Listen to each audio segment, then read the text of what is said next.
And gentlemen, it is your Uncle Fish here.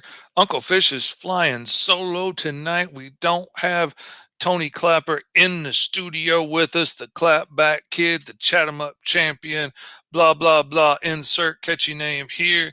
He's not here with us today. And I tell you what, Ryan Robinson ain't here with us today. I don't know why. I'm curious as to where they all went. They may be in Cincinnati right now with the rest of everybody from FSK, hanging out, having fun, slinging books, and having a big old time. So tonight it is going to be your Uncle Fishy hanging out for a hot minute. We're going to visit a little bit and we're going to chat. What is up, Facebook user? Yep, Fish is here solo. But before we get too far into it, we got a little video clip for the new channel I want to show you. Check this out.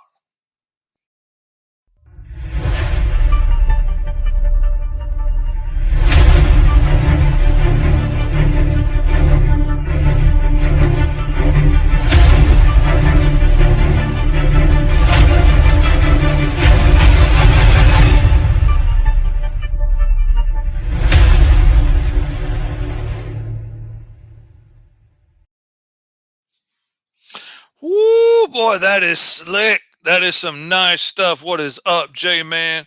Glad you are here in the house with us today. Yeah, oh man, this Agents of Geekdom is fixing to be awesome, dudes. We've got so much awesome stuff coming on and so many awesome shows joining together. All the shows that I like to watch, like freaking Chat and Draw, Four Tales, Top 5 Live, UHS Studios, freaking Moana. Dude, don't even get me started. And of course, we got your boys here at Fivestar Fridays. What is up, Kyron? Glad to have you here. Boy, let me see. I'm having to get used to all of this good new stuff over here. Brad Arney in the house. What is up, Brad? Glad you were here. Glad you could make it with us. Yeah, we are chilling out. We are having a big old time. We are going to see if we can drop in with your boy, the Chat 'em Up champion, Mr. Five Star himself. Let me send him the link here and we will see if he's got time to drop in and let us know what's going on in Cincinnati. Because, man, since I'm excited about the Cincinnati show, y'all don't know how much it bugged me. What is up, Clapback Kid? There he is right there. It bummed me out to not be able to hang out and go to Cincinnati, but man, I would have to chill out in somebody's guest room for a week. That's a little bit long. You know what they say about fish and guests, and I'm both. So yeah, I can't stay no week and put nobody out for that long. But man, I would have liked to have been there for it. But I got to get back because I got butts to make, man. We got. Oh yeah. Now there we go, J Man. Now you got your screen name showing. That's how you do it, like a pro, like a professional podcast watcher. We done sent that link out to Tony Clapper. I'm wondering if Tony Clapper is going to chime in and give us the lowdown on what's going on in Cincinnati, or is he just going to say what's up in the comments and keep it all cryptic like? That's what I'm wondering. Where you at, Tony? You supposed to be my man on the street, my boy reporter at the Cincinnati Comic-Con having a big old time with everybody. Ryan's still on his way there, apparently, but hopefully we'll get to check in with him before it's all over. And I figured I'd do a little bit of live drawing here on some Green Zone pages because, that's the whole reason I had to come back home. We got to get Green Zone knocked out of the park here. Oh, man. Uh-oh. Here we go. Let's see. What we got here. Oh, let's split this up evenly. There we go. What is up? What is What's up? good? Chat 'em up champion. We are here live at the Cincinnati Expo. Got the guy, most epic. You sleep? We live. Oh, Man. wow. Taking a most epic nap. That's what he's doing. Hey, I was. That doesn't speak on the show because the show's been live. I'm just tired. he's just tired. You hear we in here? Woo! Look at that. Look at that. Got one of our new interns with us today. Vic's out doing his thing, man. We just in here making sales. Let me show y'all the spread. Show y'all the layout. Give me just a second here. I'm gonna have to flip the camera. But yeah, we got Oh, all the variants popping off. what's up, Brian? Fish, Woo! you might know Woo! this book, right? That's an awesome variant cover there, man. That looks like somebody put a lot of work Yeah, into that. the one Ryan ain't here yet, but you know this guy right here. Woo! Okay, I got to say, I might have done 2 of the covers, but that is still my favorite cover. Ryan killed it on that. All the variants. Look at this layout. Got Woo! books on the table. Emerald As you Quest. Woo! as you're going through and you see the connected covers, you got the books. Mm, Got the boy 5-star, there we go. the metal bookmarks, all the issue ones, and so forth and so on. Mm. Prints, backdrop. We're in here, guys. Woo. Friday, Saturday, Sunday. Man, I'm excited, man. I'm jealous. I wish I was there with y'all. It's been good so far. We've had some traffic. Mike finally got me a name badge. Look at that, guys. All right, there we go. There we go.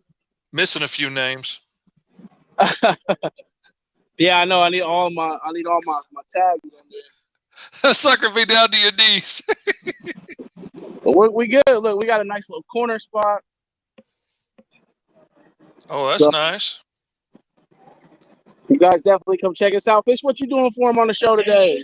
Man, I'm going to be working on some Green Zone pages. I'm trying to kind of keep it a little secretive what's going on in here, but man, there's chaos reigning in book 3, and they're going to see me ink a little of that. Oh, nice. Okay.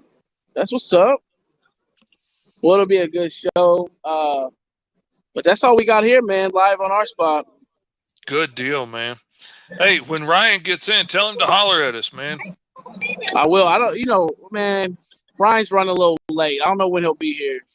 Man, Ryan taking his time. He's taking his time.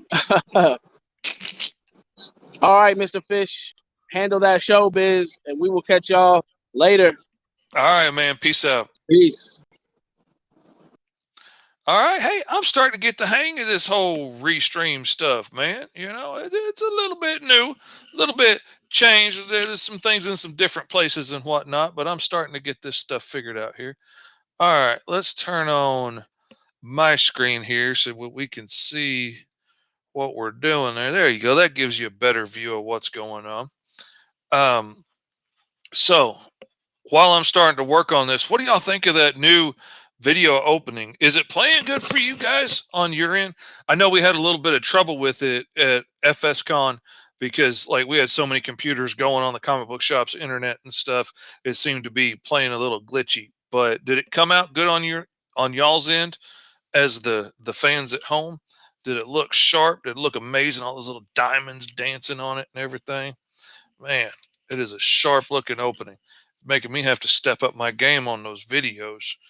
You know how it is. Oh man, I have been going back and forth so much between working in here in the office, and I've been doing so much work on my new Microsoft Surface Pro tablet. You know, and it's a lot like the iPad. So I've gotten so used to being able to use my fingers to zoom again. I kind of miss that when I get back here on my big giant tablet. But man, it is. I love this tablet. It is great, but oh, I miss some of the things. Like when I'm on the tablet working, I miss having my quick keys over here on the side. But ooh, I do like having that zoom just built in. That is sweet stuff.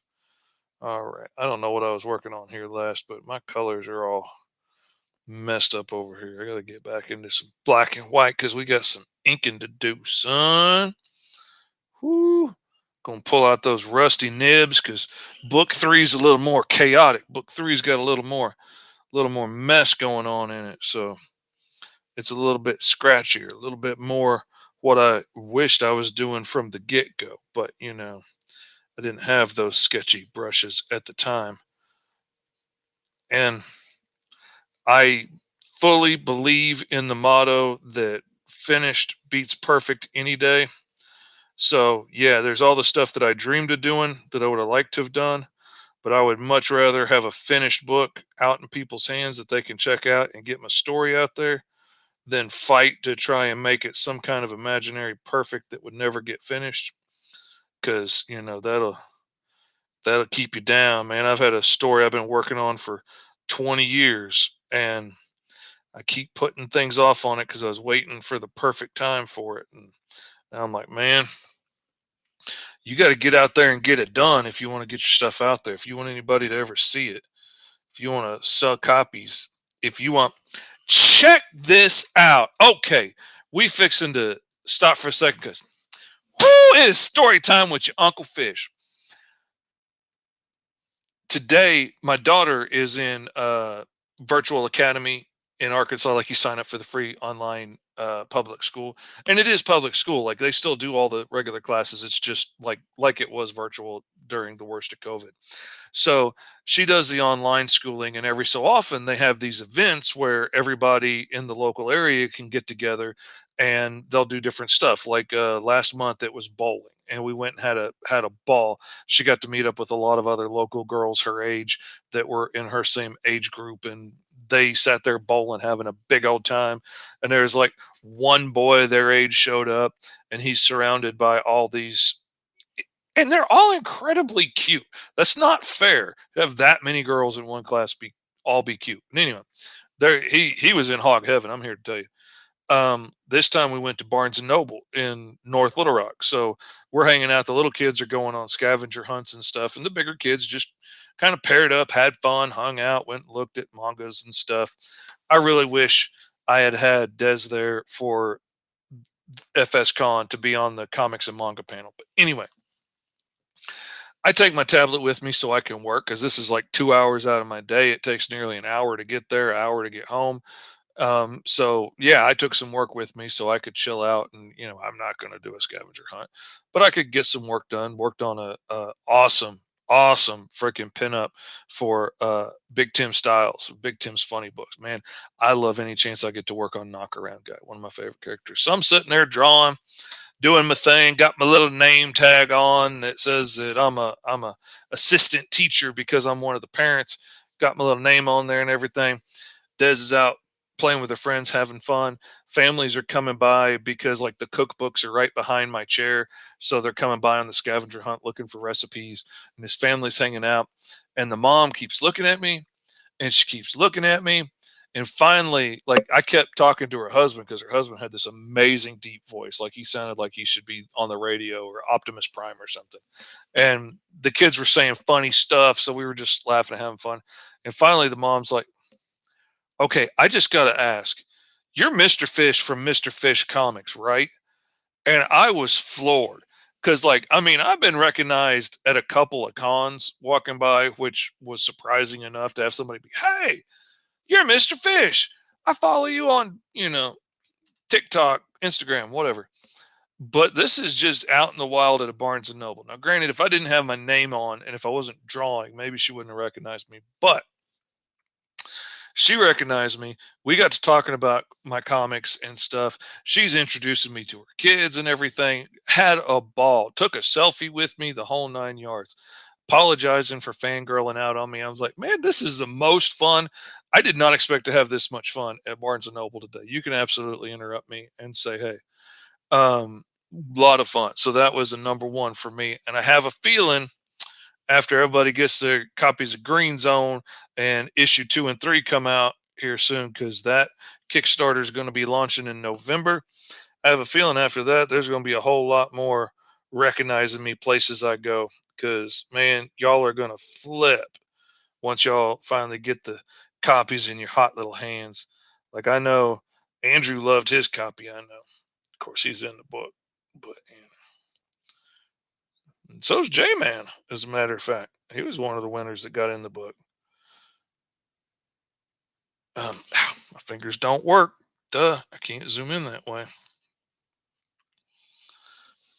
Man, I love drawing Sergeant Richard Kim here, the leader of this District 46 of the Green Zone Genome Division. He is the head dude in charge at their police station. He is a tough dude. I tell you, like the little square shape of his head and how short he is kind of reminds me of Cotton Hill. Kind of tickles me every time I draw him. And then once, you draw in the Korean eyes and the big thick eyebrows and his, and he's got the little short military style haircut too, like Cotton had. But once you make that black instead of white, he looks like a different dude. But for a while there, he looks an awful lot like Cotton Hill. And I always kind of cackle at that.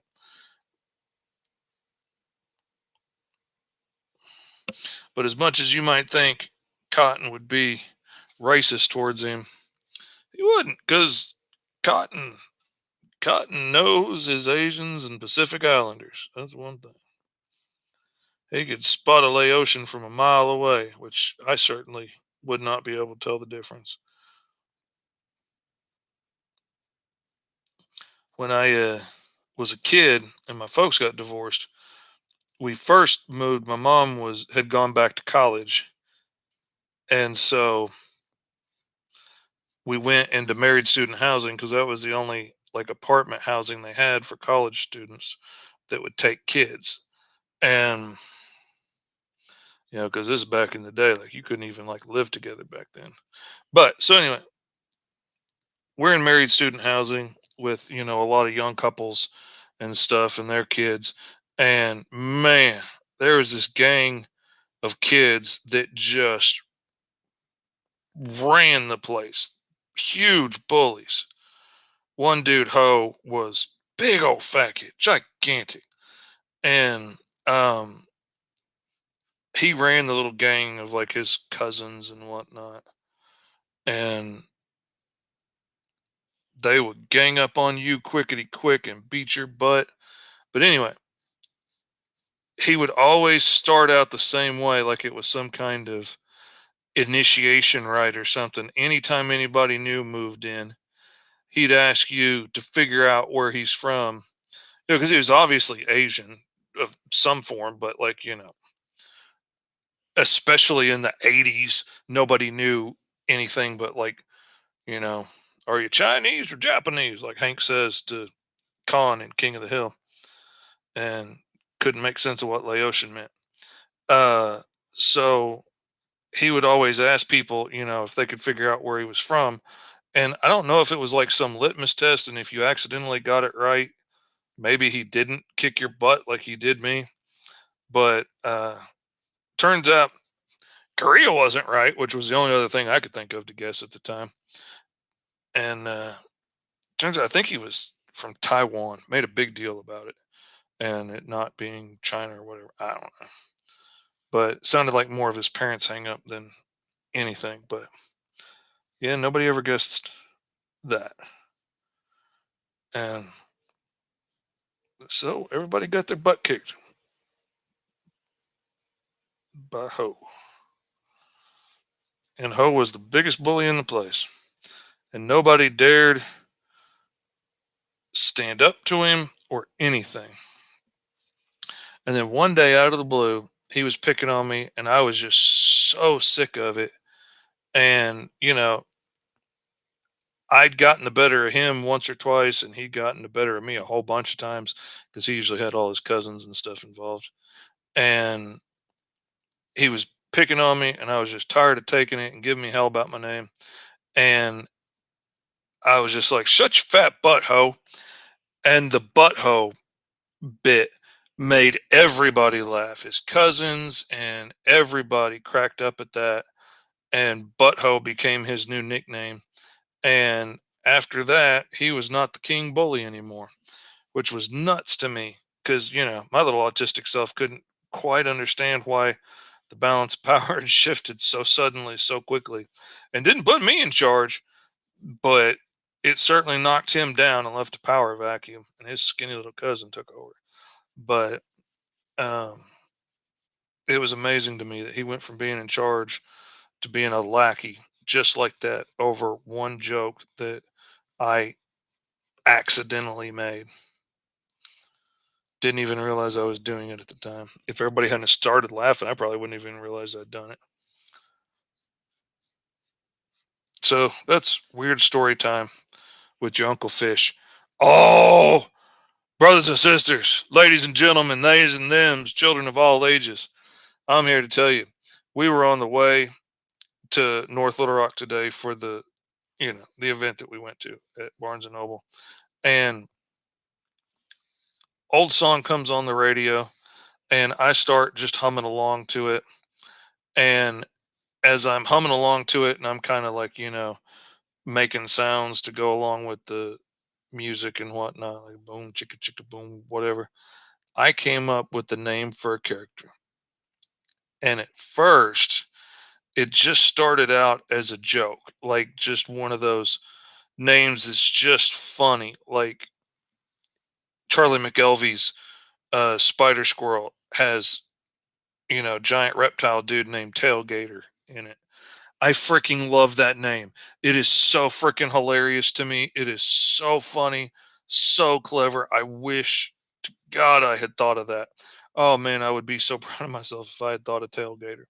Anyway, so it was kind of a play on words name like that. Lots of people love them, and I thought of it and I was like, oh man, that's funny. That's cool. I'm going to use that. And then I start to see the character in my head, and I'm like, oh man, she's going to be amazing, and like she could really be something. And then I start thinking about it, and I start to see a storyline for her that would play out in Green Zone, and realize, oh man, she would actually make a really awesome character, and she would make a really awesome like little solo book, like a limited series, or something like that, graphic novel, something. Oh, J-Man's watching me while grocery shopping. What is up, J-Man? Let me see. That's one thing about my computer. I got freaking 3 screens going. Hard to keep up with where the mouse is. So anyway, the idea just keeps coming and coming and coming and getting richer the more I think about it. And then it hits me. Oh, dude, if that's her power set, then she would have this relation to somebody I can't tell you about because they're in book 2, and I don't want to ruin the surprise, and I don't want you to know what their powers are before it gets there, because then that ruins the most exciting part of book 2. So I can't tell you too much, but oh my gosh, she has suddenly become fleshed out into this amazing character. And then me and Des were sitting there waiting in line to pick up Eli from band after we got back from Barnes and Noble, and we started talking about it. And I do believe if she still wants to when the time gets here, which probably won't be too terrible long, I think I'm going to have my daughter Desiree uh, co-write it with me, so I have a more authentic teen voice to it, and sound more like the legit character that's going through some of these kind of things, because you got voice from an actual teen that's going through those kind of things. And I'm a fair bit removed from being a teenager. Kyron had to go get his kids from school. Where's Tony and what are we drawing? Man, Tony is at Cincinnati Expo with Mike and all the gang. Ryan is on his way there. Man, they both abandoned me. It was supposed to be the dynamic duo. It was supposed to be Fish and Ryan tonight. Oh, no. Ryan got some time off of work and had to go check it out at Cincinnati. He's got the con bug, baby. I'm telling you, since he tabled at FS Con and had all of his prints out there, slinging them and selling them and signing them, man, he's hooked. He's done for. He's going to be spending half his freaking budget on con tables from here on out. I'll bet you money. So he's on his way up there right now. Tony and Mike are already out there slinging books and taking names. And I am sitting here working on, let me get it on the right screen. Okay, I'm on this screen. So I'm going to tell you, I'm telling you, He is a traitor. I love him like a brother. He's a traitor, cold-blooded traitor. Whoops, wrong screen. Okay. I am working on a page from Green Zone issue 3 because issue 2 is done, baby. It is done. I might do a couple of editing tweaks to the dialogue, and I still got to make like the inside front cover and the thank you page after the Kickstarter. But other than that, issue 2's in the can, ready to go. And so I am deep in the throes of issue 3. I got issue 3. I know some of y'all going to hate me when I say it, but I got issue 3 written and penciled in like 7 days. But your Uncle Fishy is just fast as all get out. It comes with its negatives. I got to tell you, like it's not all sunshine and roses, but I got it done quickly. Oh, all right, Keeman Monty Arts. Going to be seeing them tomorrow at the Comic Expo. Good deal. Thanks, Kyron. I really appreciate it, man. Now issue 1, I did everything myself. Absolutely. Everything but the editing. I wrote it, I penciled it, inked it, colored it, lettered it. Everything but the editing, because only a fool edits his own stuff. But I can't see my own mistakes. I know the whole story. It all makes sense to me. I need somebody on the outside that can say, "Oh, wait a minute. I don't know where Virgil just came from." And that helps me fix it. Um uh Keeman agrees with me absolutely, as you well should. So I did everything but the editing on issue 1. Well, the plan is starting next year, I'm going to be releasing 6 issues a year. Now, if I stand to get anything else done around those 6 issues a year, like getting pinups and covers done for other folks, maybe slipping in some extra books and stuff, then oh, thank you, man. I appreciate that. We had a ball. Um, then I got to speed things up on Green Zone. And the colors were an easy place to speed it up. And I met this kid, Nick Thompson. I reached out to a whole bunch of people, paid a whole bunch of people for coloring samples, and got some decent results from some people, got some really weird results from some people, got some really nasty, angry results from some people that, didn't want to work for that kind of money, which I can understand. If you don't want to work for that kind of money, absolutely. I wouldn't want to work for that kind of money. But like if you don't want to work for that kind of money, then don't try out for the job. I mean, that's fine. I don't blame you. I wouldn't take it at this point. It doesn't pay enough for me. But I'm at that point where I'm just able to pay somebody for some help, not able yet to pay somebody like me for help. I get that. That's fine. You don't want to do the job. That's fine. But why take the sample job and then get mad at me that it doesn't pay more? Like I fail to see the logic in that. But anyway, had a few negative responses. But man, Nick is awesome. I love the work he's doing. He is doing exactly the kind of colors that I wish I had done on the first issue. I just fell into old habits and put all the extra bells and whistles that I normally put onto stuff just because, that's what I do. And it was quicker to just do it the way I always do it than to do it the way I really wanted the book to look. And, you know, had to get it done fast. So I fell into old habits. And he's doing beautiful flat colors, which really make the artwork sing more. And I want like a grittier feel for Green Zone. That's why I'm going with this rougher brush now in the later books, because I don't have to match up to stuff that I did earlier. And I wanted to have that gritty cop drama feel.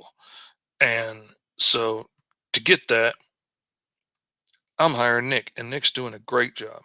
He nailed it on book 2, did stuff I never would have dreamed of, and it looks great. And um and he's already colored a few pages of the third book for me, and they look amazing. Man, do they look good. Maybe if we can get enough comments in the comment section of people that want to see it, maybe I'll show you a sample from book 2 before we get out of here. Let's see. Brad's got a question over here. Let me find the right screen. It's a flipping mouse. Okay. What does it say? Do you have an ET on issue 1 shipping? Man, I wish I had a set. It's absolutely going to ship Thursday. We are still waiting on those freaking metal bookmarks. And the way, the way Mike does it, he brings everybody in, gets all the families in, and they just sit there and pack everything at one time. So he's got everything else is ready. All the variant covers, the source book, all the books and the posters. Most of the t-shirts have been sent out. I got my t-shirts already. A friend in the Philippines got his t-shirt because they ship out separately. So we're just waiting on those freaking bookmarks. And if I understand correctly, I think Tony had to add like an extra bit to the order, and then that set the whole order back to like the back of the line. But anyway, they've been trying to hear from it. Brad says, spoil away with issue 2. I'm here. That's one vote for spoil away. Ryan's telling us that we're just waiting on the bookmarks. He's already got all the books. So see, Ryan's paying attention. He's paying attention. He just ain't here. That's the only thing. He can break into the chats, but he can't come on the video and say, hey, everybody, this is your boy Ryan coming to you live from the road, whatever it is. But all right, we got one vote so far for showing you some images that Nick's colored on book 2. If we want to see it, I need some more comments. I need to know that this is what the people want. I don't want to spoil it if, J-Man's out there not wanting to see anything until the very end. I don't want to do that to him. What if Andrew's on here and he doesn't want to get it spoiled? So if y'all want to see some stuff from book 2, y'all need to holler at me. Let me know. I tell you, I do not know what to do without music while I'm working. I should find some like public domain instrumental music or something that I can play in the background, because I'm so used to working with a soundtrack. This is kind of weird, but you don't want to get dinged for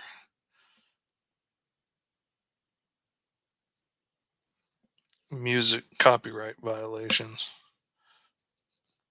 We've already had some problems with the little 30-minute timer on our video. That's why we didn't have it here now, because it's dinging us with copyright violations for some reason. Oh man, I'm inking on the wrong layer. Dang it. Don't you hate it when you do that? I always got to ink on a vector layer. Let's see. What's J-Man saying to us here? I don't want to spoil everyone's curiosity. Do what you got to do, fish. J-Man's a good man. Good man. Paying attention and listening to the show while he's grocery shopping. That's how real fans do. Not all this, oh, I've got a job, I can't watch because I'm at work. Yeah.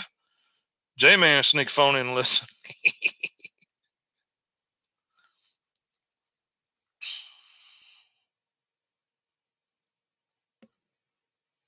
Another thing I like about drawing Sergeant Kim is I love his fat, stubby little hands.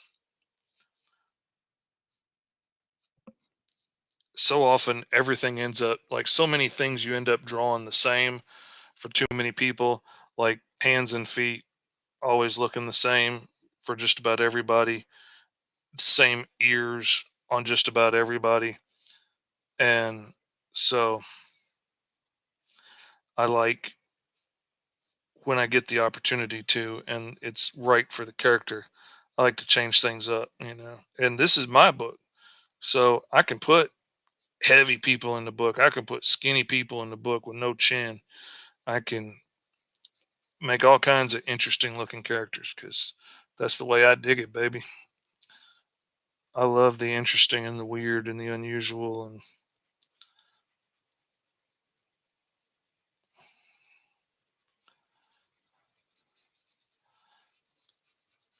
I will flat get fascinated by a weird head shape or, weird nose on somebody or something. Man, I will pay far too much attention to it.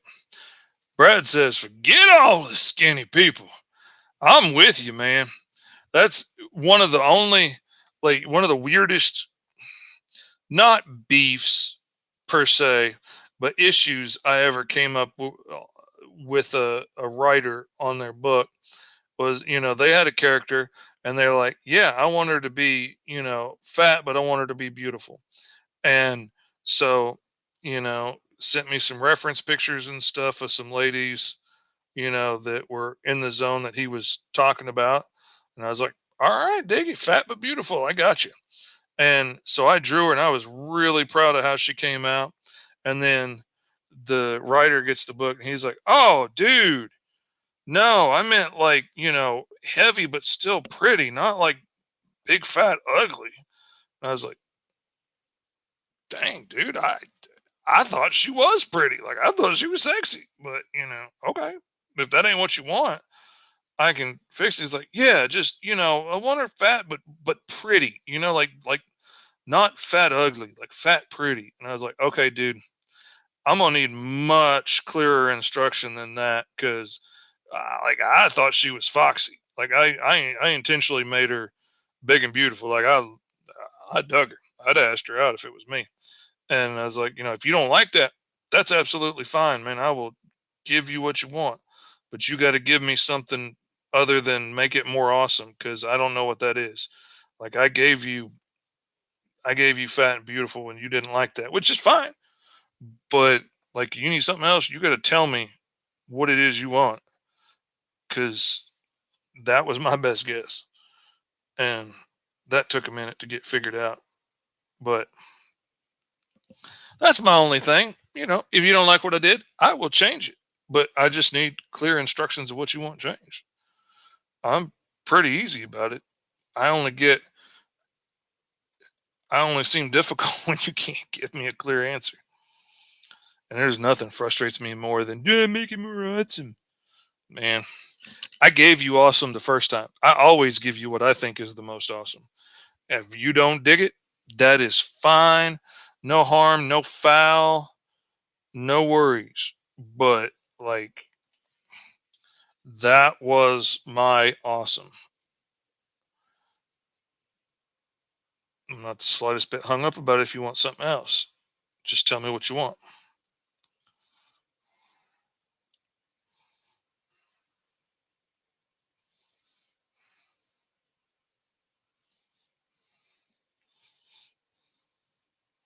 That's one of the things I like about like working with like creators that are like awkward and like on the autism spectrum or something like me and not afraid to just be weird and just be like nah, leave it the way it was. I absolutely love that. Like I will take chances and I will do weird things sometimes because I think it will be awesome and it'll make the book awesome and I will take a chance to change something from what the script says, but I know going into that I am taking a risk. And if you don't like it, I'm gladly going to change it back to what you put. And most of the time the clients love it. Every once in a while they hem and haw about it. I'm like, look, if you don't like it, just say you don't like it. You're not going to hurt my feelings. But when I get a straight up, nah, we're not doing that. Do it the way it was in the script. Good deal. No confusion. No trying to figure out, trying to decipher what somebody really means out of all the nonsense that people add in to try and keep from hurting each other's feelings. Like none of that mess. Just yep, let your yes be yes and your no be no. I love that, and I've been really lucky to work with some amazing creators like that.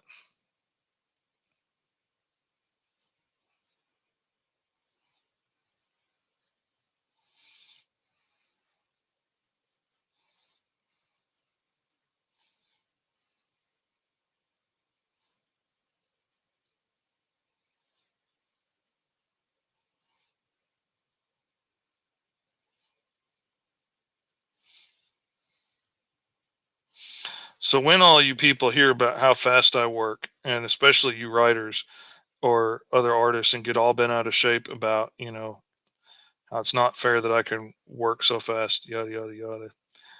As you will see, I do a whole lot of my drawing in the inks. So, like, this is just the roughest of shapes to get what I need on the page and know where people are going to be. I do so much of this stuff in the inks, and that comes from a long time of building up my bravery and stuff of just working straight in ink with sketches and all that. So, like, when I can knock out pencils on a book in a week, when your pencils look like this, that's pretty easy to do. Oh, what is up? We got somebody new in the chat here. Jim O'Reilly. Well, hello, Jim O'Reilly. Is glad to have you here. This is the single parent edition, the Lonely Hearts Castle edition of Five Star Fridays. Usually got your boy Tony Clapper on here with me, the Chat 'em Up champion, the 5-star kid, all those assorted various names. And we also got R Squared, Ryan Robinson on here, one of my favorite artists. But tonight, it is just me because they are all gone to the con in Cincinnati. So it is just your Uncle Fish here from Mr. Fish Comics. Thank you, man. I appreciate that. And I am working on I'm actually working on the third issue of my series that just came out, just got printed and published, and is stuck waiting on the bookmarks to show up so that it can get out to all the backers' hot little hands, all the J Min and the Brad Arneys of the world out there that have been ever so patiently waiting. And I really appreciate that, guys, because it has been stressing me out that it's taken this long. But, you know, I'm also trying to be kind and considerate and realize that I know I'm not the only person at FSK. I'm not the only one that's got a book that needs to get out, and yada, yada, yada, team player, all those things. But, I still stress out because my OCD is like, we said it would be out. And I don't like, even if it's out of my control, it still makes me feel like a liar. And I don't lie. When my wife met me, oh, let me tell you, when my wife met me and I kept telling her that I can't lie, she he is kind of in a Wolverine pose, isn't he? She thought, oh, a man that can't lie, that's gonna be great. Oh, she's found out since then it's not always so great. It is not always fun and sunshine and roses because, like, there's a lot of times that you want somebody to lie to you, and well, I'm not so good at that. I can occasionally have the forethought enough to be selective sometimes. Like, you know, like, you know, if my ex were to ask me if she looked fat in this dress, I would say, like, I think you look lovely in it. In my head, with the asterisk, as lovely as you can look in that. There's no need in saying you look like a busted open can of biscuits. Like, that ain't going to help anybody. That ain't going to make anybody feel better. It certainly ain't going to help me with her crazy butt. So, I I can occasionally be selective, but I can't just straight out lie. And so, sometimes you really wish you could, when, like, you want me to call in for you and say you're sick or something. I can't do that. And so, like, when the books didn't come out when I said they would, because on my end everything's done, like, the books are done, there's nothing to wait on. So it and I kept telling everybody, oh yeah, because we don't have to wait on the books to get produced after the Kickstarter or anything, it should be real fast. They should be out in your hands, real quickly. And then there've been printing delays and slowdowns and paper shortages and all kinds of things that you know are totally out of my control, but still make me stress out because my OCD tells me, you lied. You lied. And I didn't, but that's the way the brain works. All right. We've got a vote from Brad to see some of the colors from book 2 that's finished. We've got a vote from Ryan to see some colors of the book that's finished. We've got I don't want to spoil everybody's fun from J-Man, which is like an iffy maybe at best. So that's like, we'll say 2.5 votes out of 8 people watching. So if y'all want me to show some of the colored pages from book 2, y'all need to get in the comments and let me know. Because I'm only going to do it if we got a consensus. Don't want to give away too much for those people that would rather stay in suspense. But I really got to tell you, I'm loving what Nick Thompson has done with the colors.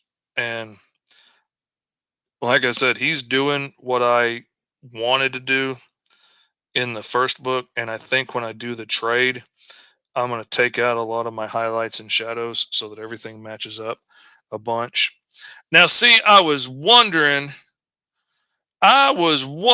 where Legend Storm TV was. I was talking about you earlier. There you are. No Tony and Ryan tonight. I'm here to tell you, man, they took off and left me for the Cincinnati Con, which I can't really blame them. Because if I wouldn't have had to crash at Ryan's house for a solid week, I probably would have stayed and gone to Cincinnati Con too. Because I tell you, I'd have cleaned up with some caricatures down there. But yeah, Tony's already in Cincinnati. He's there with Mike. They're all set up. We went to him on the road earlier and checked in with them at the show. Ryan is still driving as far as I know, though he keeps suspiciously commenting in the group. So, I'm thinking if he can comment that much, maybe he's not the one driving. Maybe he should check the link in the message, in the group message, and chime in and say, hey, for a second. Let everybody know what's up from the road. Oh, all right. All right. Brad Arney's cat has volunteered that we need to show some pages from issue 2 as well. So, all right. That the cat throws us over because, 9 lines, that's more votes than we got viewers right now. So, all right.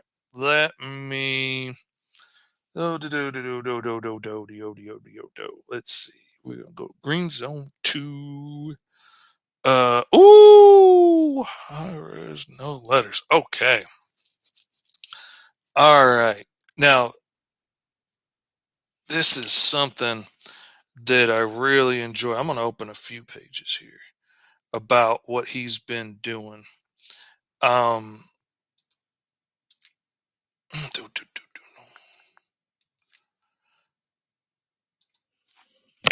All right, let's open these pages up. Let's see what we got here.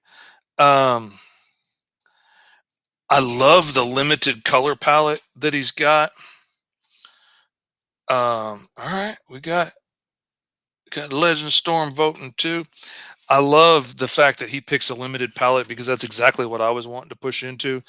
And he picks a color theme for each place. So when you look at that, where we are. So like when we go into Bellamy's room here as she's waking up early in the morning, and oh man, this panel right here had me yawning all day working on that thing, had me yawning with her stretching and her face all stuck to the pillow with the quills, and her getting her shower and her little automatic coffee cup thing going off, and her checking out her uniform to have to show up at the bus.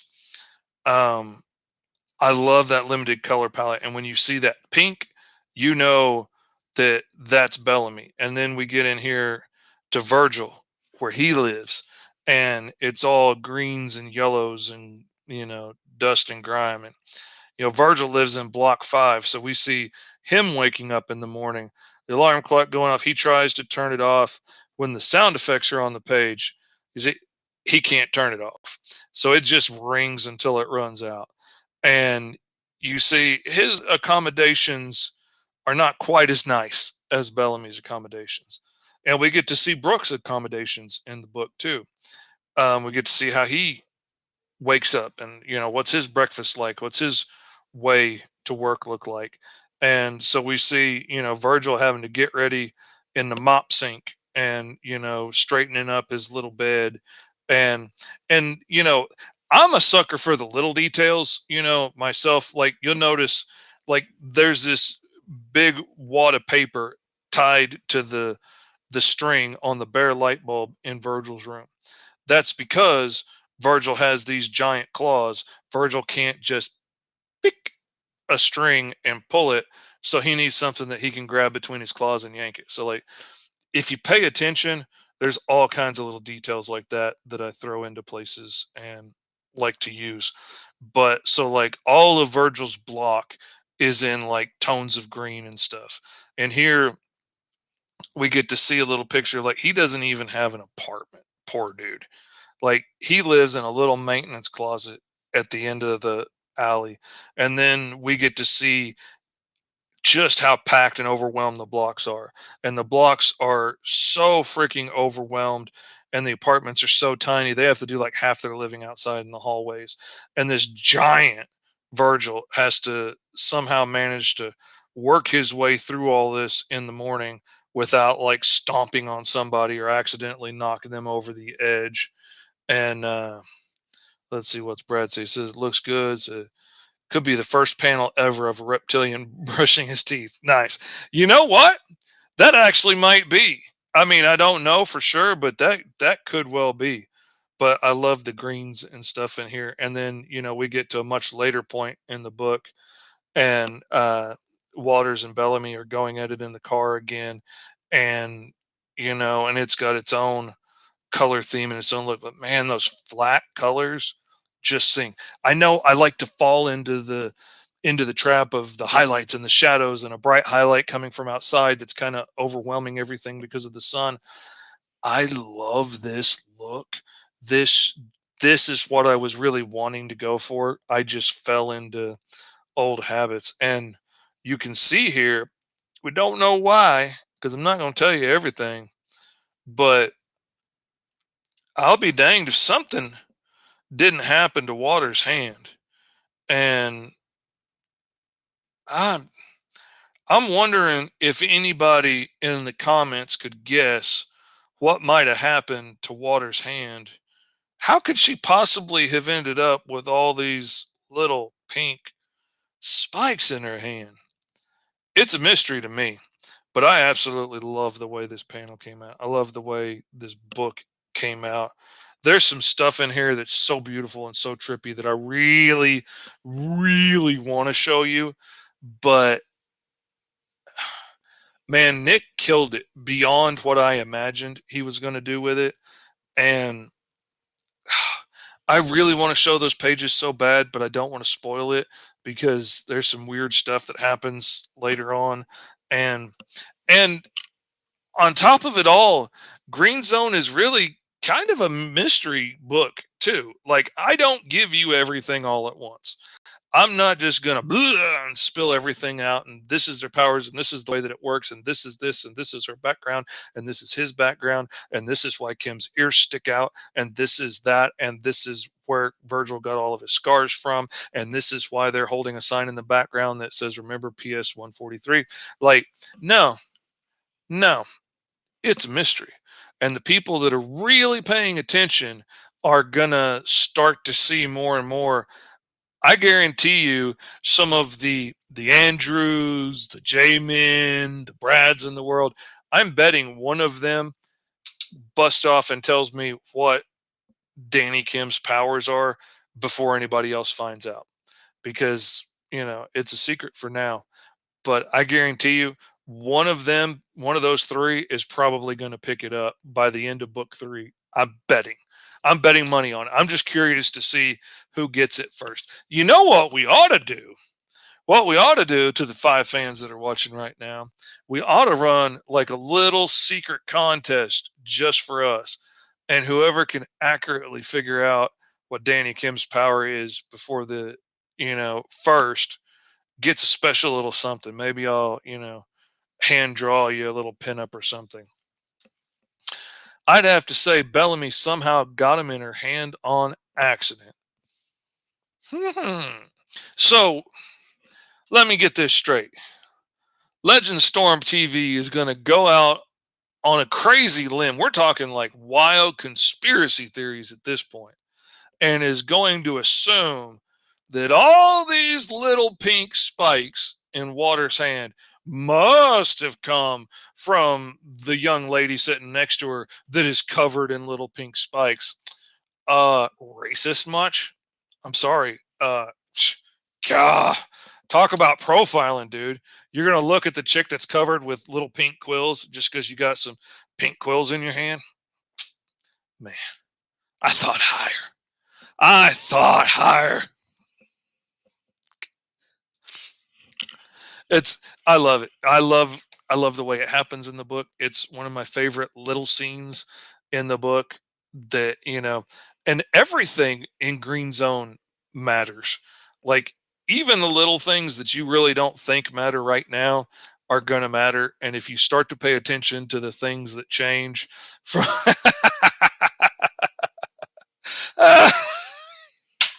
I'm playing with you, man. Thank you, Jay, man. Oh, dude, I love his color choices, man. And he took stuff in some directions that I never would have picked. It's such a beautiful book, and like sometimes even makes some of the scariest things seem kind of happy because the room's bright and colorful, and I love it. Oh, I absolutely love it. Reading the facial expressions. There you go. There you go.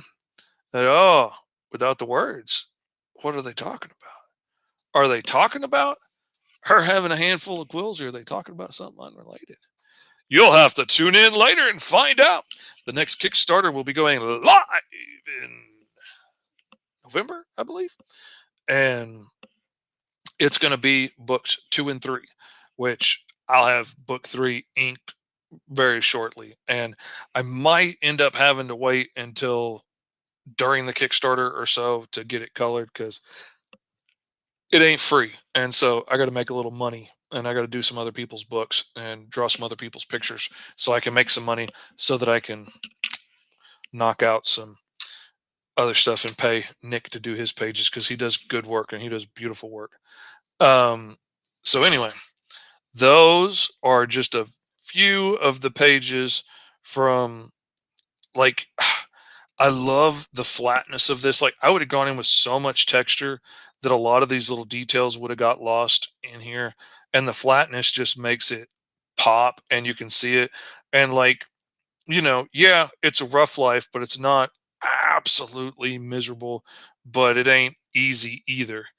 Let's see, get my mouse onto the right page. Little J Man from Illinois asks, question, Fish. Is Green Zone near the Hotshot universe or solar system? Same solar system, different universe. But I will say you did tap into something there because it is very close to the Hotshot universe. I'm bound by, confidentiality agreements and stuff. I can't go very much further. Last I saw Michael Watson when he was at Cincinnati Expo, he was asleep. So maybe he's not watching. But just in case he goes back and watch it, I got to be careful what I say because I don't want to get myself canned. But they're very close, and there will be crossover in ways. Andrew already got his books because he was with them at Ranger Con. What was it? So like he's already seen one of the crossovers, and okay. Oh, man. Will there be Easter eggs? Oh, son. Will there be? Oh, man. See, I want to show you an Easter egg. I want to show you a crossover character. Oh, my mercy. Okay, see, y'all gonna get me giving away too much because we're friends on here now, and it's basically just friends hanging out, talking about friend stuff. And, sometimes I let too much slip that way. But let's see. Oh, yeah. See, Legend Storm knows over here. Wait till you read the source book, baby, because it it shows you one of them right away. And since y'all will be getting the source book soon, ooh, that's right. I can show a page from the source book and not give away issue 3 just yet. Okay, wait a minute. I was in the right folder, fish. Source book 3.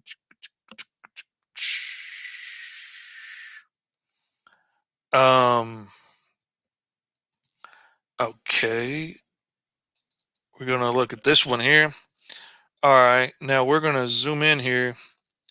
We got this powerful black man standing here, bald as the day is long, as bald as your Uncle Fishy wishes he could get and stay, with glowing red eyes. I wonder who that could be. That's somebody that you might have seen before in a book or two, maybe even something that your loving Uncle Fishy worked on. Let's, man, I don't want to give. All right. It's just the 6 of y'all, and y'all going to keep this secret, right? All right. So I'm going to share it with you. Boom, baby. We've got Sergeant Terry of Alpha, which is the superhero international organization that oversees all the superheroes and stuff in the world. If you want to work as a cape professionally, you work through Alpha. And after Sergeant Terry went through a horrible accident in the military with an experimental treatment that left him badly hurt, injured, destroyed, missing an arm and most of his face. Uh, he did not come through getting his powers as easily as, say, oh, I don't know, pick somebody at random. Kevin Terry is 5-star. He he was in a coma for 9 months. This dude, like, most of him didn't make it through. So, like, very different character, very similar vibes in some ways, but like you can tell because the world's different, because the history of the world's different, because the history of how he tried to serve his community, how he tried to make a difference by joining the military, and what it's like being a human, an augmented human with superpowers in a world full of genomes where everybody hates genomes, has made him a very different person and a very angry person. And he's going to have a very prominent role in book 3 and going on. He's going to have a major role.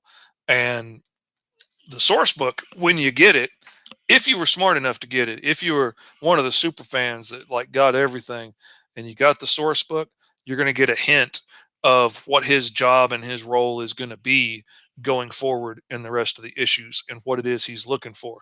Now, Legend Storm, he already knows because he was at Ranger Stop or Stop and Shop or whatever it was that y'all were at, and where Tony got to interview every Power Ranger in existence. I'm not jealous. Not a little bit.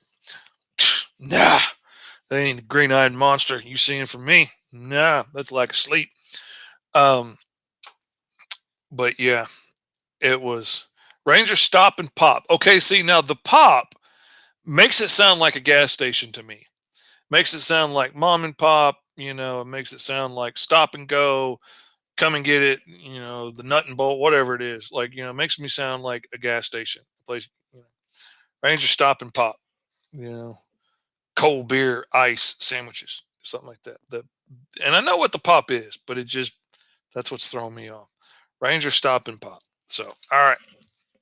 I'd like to say I'm going to remember that, but I can be honest, I'm not going to remember that. So that is sneak peeks at issue 2, which, like I said, is done, and issue 3 is penciled and done, and Now I've just got to ink it and get the pages sent over to Nick to color them. Let's see. It's Power Rangers and Pop Culture Con. They had some anime actors and TMNT actors too. Oh, dude, I would have loved to have met the TMT actors. I mean, and I dig Power Rangers. I was older than y'all when Power Rangers came out, so it didn't hit me the same kind of way.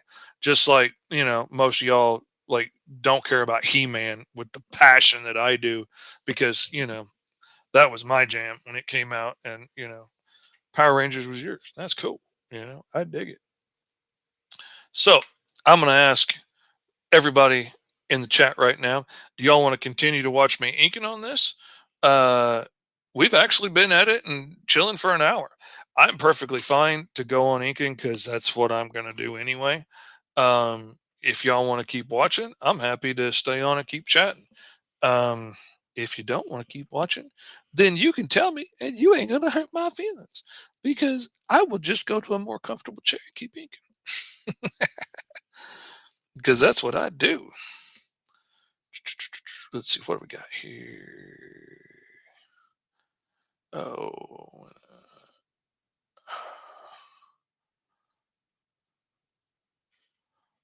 oh yeah. Me and J Man talk about He Man a lot. I freaking love He Man. It, I mean, admittedly, like all of those shows in that same vein, like Thundercats and all that stuff. I loved them all, and it all hit with me in some way or another. But man, He Man was my jam. Like it is right up there for me with Star Wars and like inspiring my imagination and my creativity and all that. Okay, wait a second. I am flipped, right?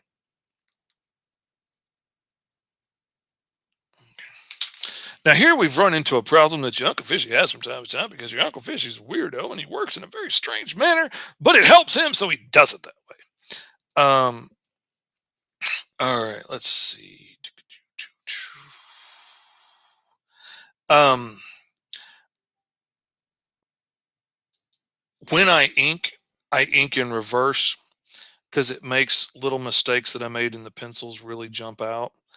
And so I've got to be careful because I ink in reverse so often that sometimes when I'm penciling stuff, I will end up putting things in the wrong place. And because their uniforms are asymmetrical, I will end up putting like the badge on the wrong side or something. And I'm realizing that I knew I did this and I forgot. I knew I did it and I needed to change it and I forgot to change it because this is the regular way of looking at it and all of his gear is on the wrong side. Which that means I've got to change that awesome mic that I just drew on there as well because it's on the wrong flipping side. Because I work back and forth all the time. Oh, I'm smart. I'm going to keep from making mistakes. Then I'm going to make mistakes. Ah, well, it's all right. Ain't the end of the world.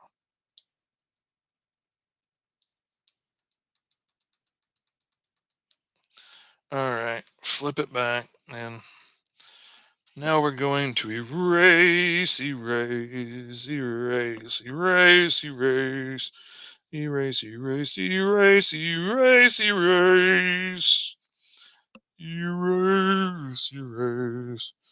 And now we're back to draw, and we're going to fill in all we took out. And the mic fits so much better over here. It could be seen nice and clear. But now I can't do that because it's the wrong side. This is why I hate asymmetrical outfits. They look so cool, but it's hard when you work like I do. Man, y'all didn't know I had the voice of a cherub, did you? Well, I'm here to tell you. It was a hard choice between, Latin heartthrob pop singer and comic book artist.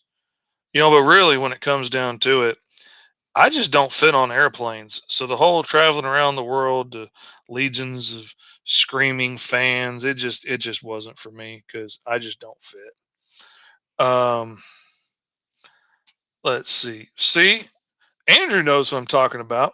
Voice of an angel, baby. Um, let's see. Legend Storm TV asks, "What are your thoughts on the new He-Man series?" And your Uncle Fishy asks, "Which He-Man series are you talking about? Because there's two. And spoiler alert, I love them both for different reasons."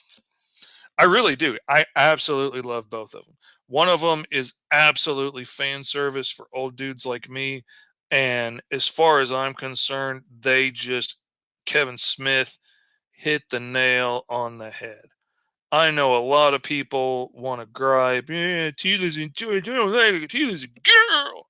Yeah, Tila's a girl, and Tila's in charge. And the series focuses on Tila for a big part of the beginning because Tila's always been like our entry point into the story.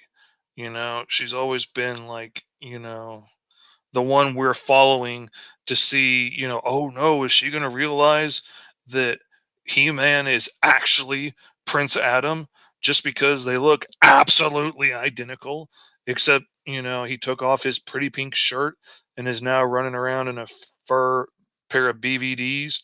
Oh my God, what? Your shirt disappeared. Who are you? Yeah, that's pretty stupid. But, I get it. They didn't want to have to bother animating two completely different looks. Takes more time. But, oh man, that's one of the things that I absolutely love about the new series for kids. And I'm not exactly sure which one's titled which, um, Revelations or Masters of the Universe or whatever. Um, but the new one for the kids, oh my goodness. One of the things I love most is he changes from a kid into He-Man. If you had done that for me in the cartoon when I was a kid, I would have been screaming, "I have the power!" like a million more times a day. I did it. I did it in school. I did it everywhere. But I would have done it a heck of a lot more if I had had the slightest imagination that I could have pulled a Shazam and changed from skinny little fish on the playground. Oh, I know. Trust me. Skinny little fish. Sounds weird, don't it? Into big, muscly, hulking He-Man. Oh man, that would have been a power fantasy come true as a kid. I would have absolutely loved that. And they cheaped out on the animation, and I'm a little disappointed in them for that. But I love it. They are doing completely all new things with the new one for kids, and I dig it. I love it. It's as if I picked, some kids now and I gave them all my He-Man toys, told them the names, and let them have fun imagining a whole new world with this and see what they would come up with. And this new story is amazing. It's fun. It's completely different. It's for a completely new generation. But I absolutely love what they're doing with it. It is freaking brilliant. And the Kevin Smith one is good too. They have done great things with it. He actually maked me. Kevin Smith maked me. Kevin Smith made me. Self-editing. You can do it. Kevin Smith made me actually like Orko in that series. And that is a phrase I never thought I would say in my entire life because I absolutely despise Orko. I hate all of the comic relief. I hate Speed Buggy. I hate Jabberjaws. I hate Scrappy Doo. Scooby Doo and Captain Caveman are the only two I like. Don't even get me started on frickin' Dynamite. I am spitting on my own screen. Oh my God. Blue Falcon is the coolest, most reserved, coolest, badass blue hero in the world with his little flying car. Man, I freaking ate up Blue Falcon with a spoon. Freaking Dynamite is like a turd in your Lucky Charms. I can't stand freaking Dynamite. Oh my God. But Kevin Smith made me like Orko. And I never thought I would be able to say that. Like I hate comic relief characters with a passion. It's just, to me, it's just old people being like, "Oh, the kids won't like it if there's not something stupid. Let's put a character in that goes wugga wugga wugga." Oh my freaking god! I cannot stand comic relief characters. Just give me an awesome story with epic locations and cool characters and awesome ships that I can beg my mom to buy that she won't buy because they're too freaking expensive. But leave the freaking comic relief characters out. But yeah, he did it. He made me. I'm not too much of a man to admit that I cried over Orko in that retelling. So I will give Kevin Smith writing props for that. He gave me an emotional attachment to a character that I absolutely despise. And that is something that I hope to do in Green Zone, coming to you soon from FSK Studios. I I so desperately want to make you fall in love with some of these characters and then grow to hate them and then, grow to love them again and weep when they die. Oh, that is that's what I'm shooting for with Green Zone. Like, I want you to see and really feel how complex the world is and realize that, even good people do crappy things sometimes. And sometimes we do crappy things for the right reasons, and sometimes we don't. And sometimes we learn from our mistakes, but we learn too late and we still have to suffer the consequences. And oh man, there's so much juicy bits I cannot wait for you guys to get to. It is going to be good. Oh yeah, it's not on that side. I forgot. I drew it on the wrong side. Oh, my fingers don't work on the screen, Fishy. They didn't work when you started, and they still don't work now. Go figure. Silly Fishy. So yeah, that's my thoughts on both the series. I love the fact that He-Man didn't come in until much later, and that we had realistic consequences to all of the constant lying and betrayal. You know, you cannot lie to somebody that you love like family every day, all of your life, and not have them feel incredibly betrayed at the very, very least. And the fact that they didn't shy away from that and just have Tila be like, "Oh, you." No, it it broke her. And it would. Man, it's the people that you love most, the people that you risked your life for over and over, risked death and dismemberment trying to protect this idiot prince that didn't have enough sense to stay out of trouble, only to realize he was never in trouble once. He was never in danger. He was always this massive immortal hero that, could have done anything. And you were just risking your life for nothing. Is that my hand? No, that would not be my hand. These are my hands. My hands are kind of skinny, but that is Sergeant Richard Kim's hands. Danny Kim's father from Green Zone, issue 1. Danny Kim is Virgil's training officer, and he kind of gets stuck with Virgil, but Danny's a good dude and doesn't care. And he's a real take it easy, nothing really matters kind of thing. But when your dad's the boss, like, it's easy to like have a laissez-faire attitude about things and not take things oh so seriously when you can't really get fired. And and that definitely shows in Danny's personality. And he pulls things that would get other people fired, but you know Danny's a good dude with a good heart. He's a little oblivious.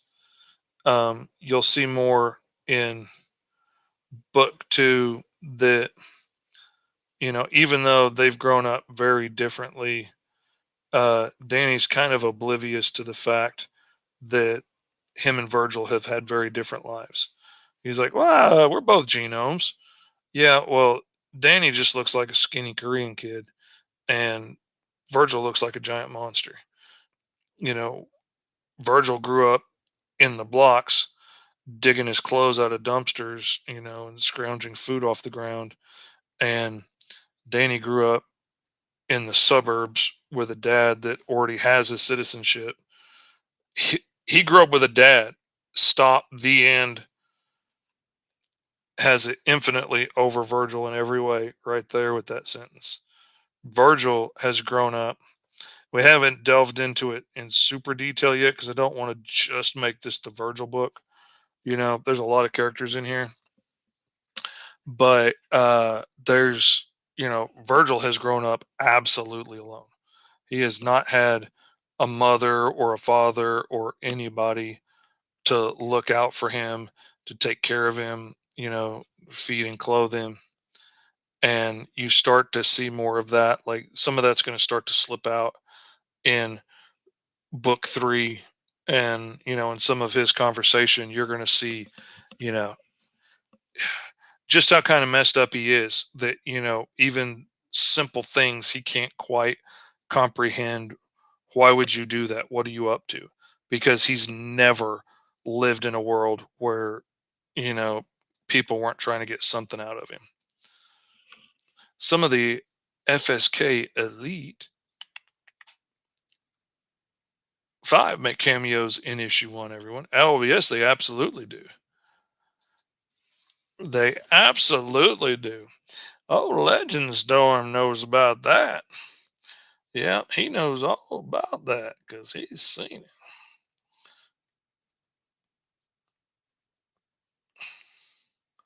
That's the one pro about coming to the shows. He didn't have to wait on bookmarks.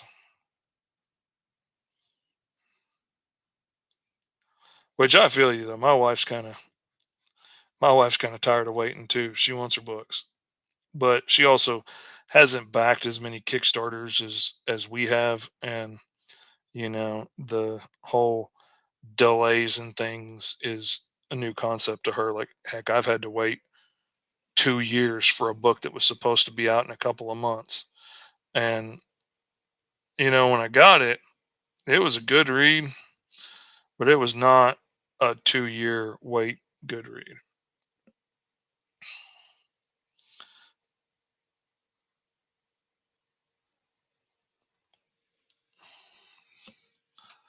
Yeah.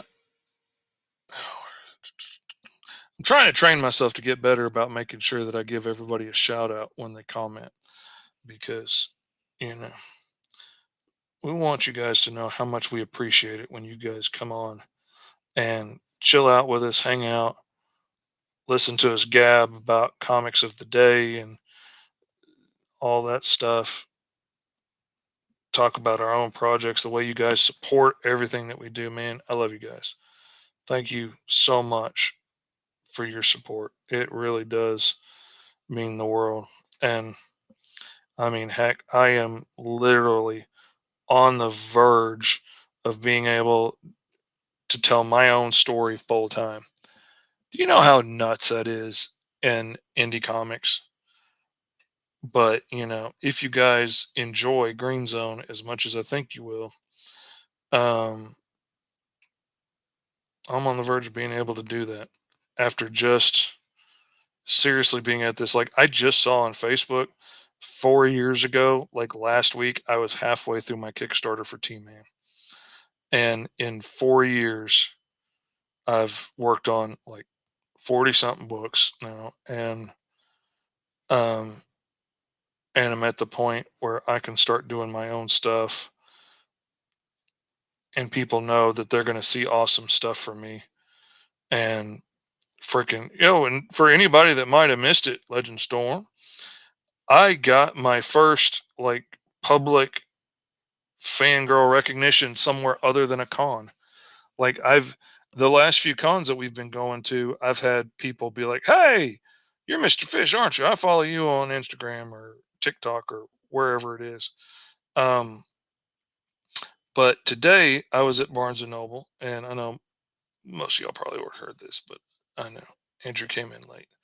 Um, I was at Barnes and Noble with my daughter for a school project thing, so she could hang out with some of her online classmates. And one of the other moms saw my name tag and saw me sitting there drawing, and she's like, "Oh my God, are you Mr. Fish from Mr. Fish Comics?" And now, admittedly, like she's into comics too. Like she's doing her own comic. Like when she mentioned it, uh, Heaven and Angels, I think she said it was. I was like, "Oh yeah, I recognize that. I've seen that. I think I'm probably backing it or something."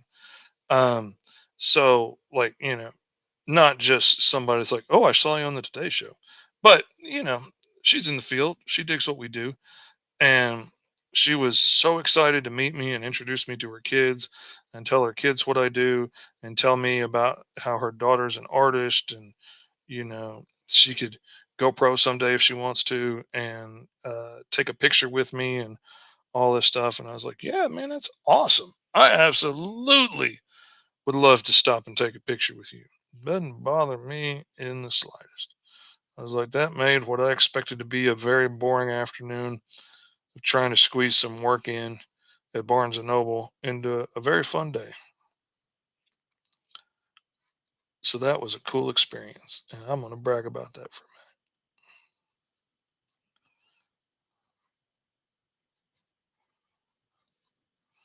Because all the time those hot chickies, you know, are like at Walmart. They're like, "Oh my God, are you Legend Storm from like Chat and Draw and Unlikely Hero Studios and Fivestar Fridays?" He's in there eating it up.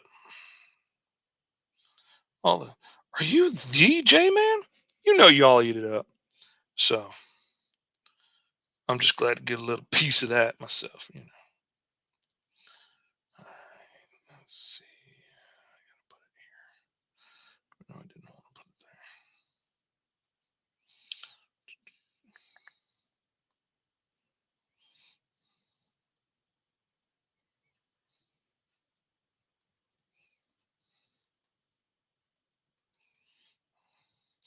Dang it. That's my one thing about this pen and tablet is sometimes the switch from eraser to pen doesn't trigger right. And so I go back into draw and then, oh, I'm still erasing. So I go to do it again. Nope, still erasing.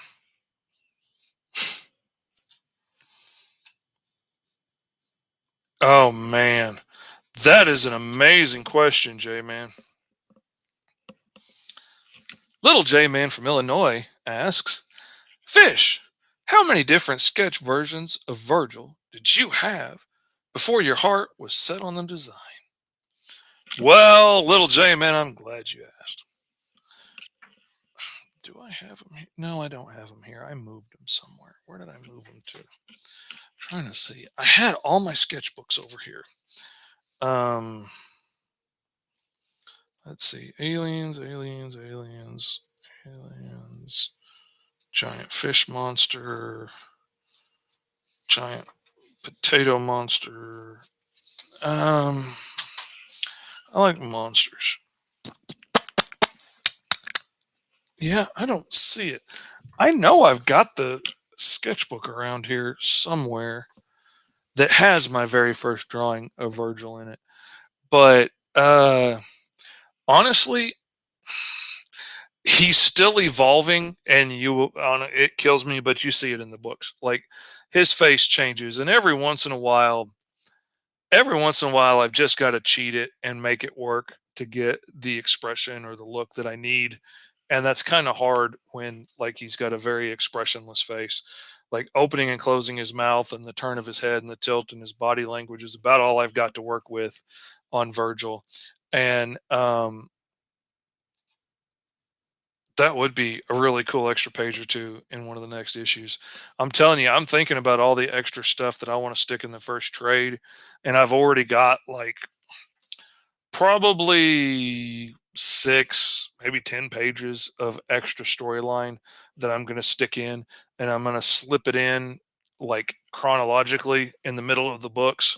So, like, you see extra steps of what's going on in the background and some extra stuff that the criminals are up to, and all this kind of stuff, maybe a little bit more about the bus ride into work, and, you know, give away some of the secrets, give some of the answers to some of the questions that people have been asking, um, give a little bit more background about some people and stuff. Like you see some bits,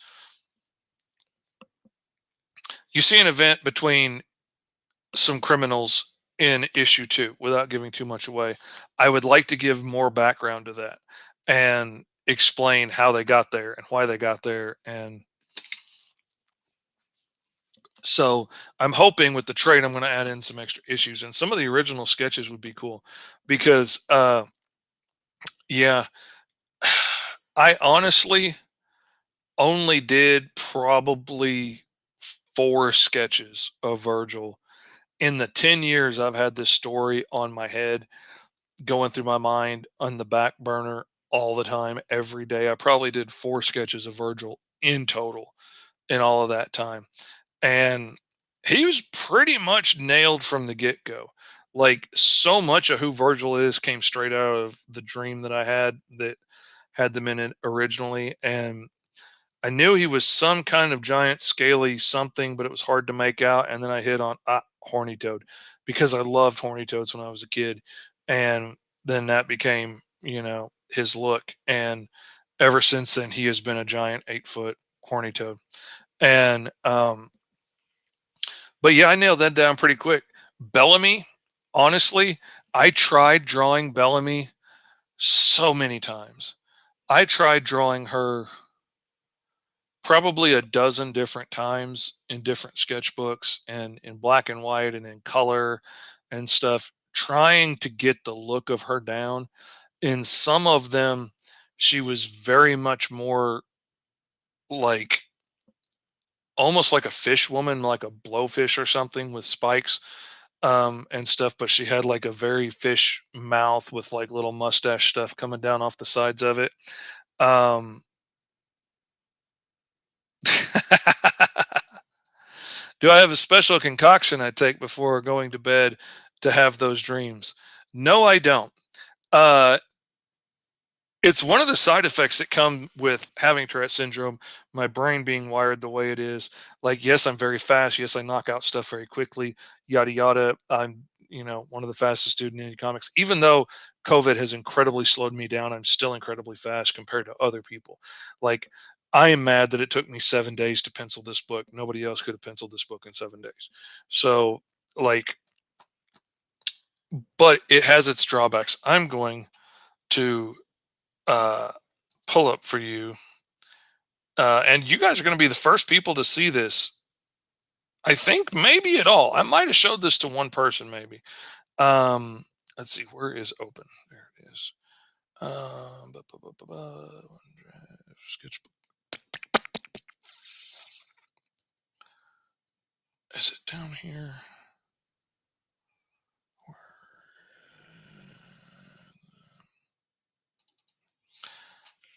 This guy kept me up at night the other night. I'm trying to go to sleep, and this dude is staring me in my imagination all freaking night as I'm trying to go to sleep, just blinking those big, gigantic, glassy eyes, moving his gigantic, lumpy, scrotum looking head around on his shoulders, licking his tongue in and out of his giant, gaping beak, and just staring at me with these gigantic eyeballs as the little hairs on his head were glowing in the light behind him. This is literally what I had to try and go to sleep with, staring me in my imagination. That part is no fun about your brain running so fast. I get lots and lots and lots and lots and lots and lots and lots and lots and lots and lots and lots and lots and lots of ideas. But like Some of them are not so much fun. I'm going to tell you. Um, I also have a whole lot of nightmares because my imagination runs so fast and so hard. There's times like growing up that I wouldn't sleep for weeks hardly, um, which only makes you more delirious once you've gone days without sleeping. And yeah, get you real loopy. So it has its trade-offs, boys and girls. I'm very creative and I can knock out stories and characters and new concepts left and right. I've got, I guess now counting the new character that I made up while I was listening to that song, and we had the character like totally fleshed out by the time we picked Eli up from band today. Um, Counting that one, I think I've got 5 or 6 side stories now for Green Zone plotted out that I want to do. And some of them are so good. And like one of them's really funny, like a fun adventure romp, like Adventures in Babysitting or something. One of them is gritty and deals with all like the interpersonal trauma and stuff that people have to deal with in capital city when the city's getting attacked by superpowered genomes trying to rob banks or take over the world, aliens attacking, all kinds of stuff that happens in a world full of superpowers. Like the crap they have to deal with really messes them up. And so like one of them is following like a support group in this world. Then there's one with the character that I just created, which is going to be freaking amazing. I'm so excited about it. I was just yelling up a storm, like Ryan Robinson on freaking crack or something, and I was hollering when I got this idea. Um, but yeah, there's a lot of neat stuff coming. I want to follow the fire department along in this world and see what it's like if you had picked a different path. I want to follow along like a special forces team. I've got a team in Alpha in the superhero team that I would love to follow around, but I don't want to just jump into a superhero book with this. I want to show just how grounded the world is before we jump into a superhero book. Um, all right. Little Bradley asks, do you record your initial ideas or do you jot them down on paper? I used to jot them down on paper. I used to keep like my sketchbook. I used to keep like that's part of the reason that I got this sketchbook originally was because it was small and I could keep it by my bed and wake up and jot down ideas. Like I got a whole bunch of here, let me switch this. Oh, wrong screen. Like I've got a whole page of pictures of Danny here where I was just kind of trying to figure him out, trying to get a feel for him. Like I knew I wanted him to be skinny. I wanted him to be kind of awkwardly handsome, like cute enough. Like I want you to understand, like how he gets a girlfriend and whatnot. Like, he's not hideous, but I also wanted him to be kind of goofy looking, So like he's got a pretty shallow chin that doesn't stick out very far from his neck and his ears stick out. And, I wanted to do stuff like that to make him a little bit more grounded, a little more goofy leading man kind of thing. Um, and I would like sometimes I just wake up and sketch out ideas. Like one of the characters that you will see later in the book is my hero Capital Punishment, who is sort of a cross between the Punisher and Captain America. And one night I just woke up out of my sleep and had to draw this picture of him of like what he would look like at like 200 years old because his only real power that he has is that he's too mean to die, and so he's just still kicking. Where Captain America had a super soldier serum, he's just mean and keeps keeps fighting. You just can't seem to kill the dude. Um, and sometimes I get an idea for a helmet or something in a dream, and then I would sit and I would try and nail the look and never really get what I saw in my dream. And then other times just wake up and just nail it. Um, like, oh, speak of the devil, there's there's a picture of Capital Punishment beating up a punk kid, and a short story that I did in a comic book that I did with the kids at my local library. Um, but like Bellamy, I struggled and I struggled and I struggled and I struggled until this one image, and I'll show it to you here in a second. Let me check and see what is it. Where do you get the names for the characters of Green Zone? That is a good question, Andrew. Um, some of them, like I had down right away. Like there are a couple of places in notes from like 10 years ago, like right after I had the dream that got me started on this whole storyline. There's a couple of places where you can find in some of my scrawled notes where I called Virgil Herschel, but um, I always knew he was going to have a weird, like, kind of old hillbilly sounding name, the kind of name that you don't get very often anymore. Um,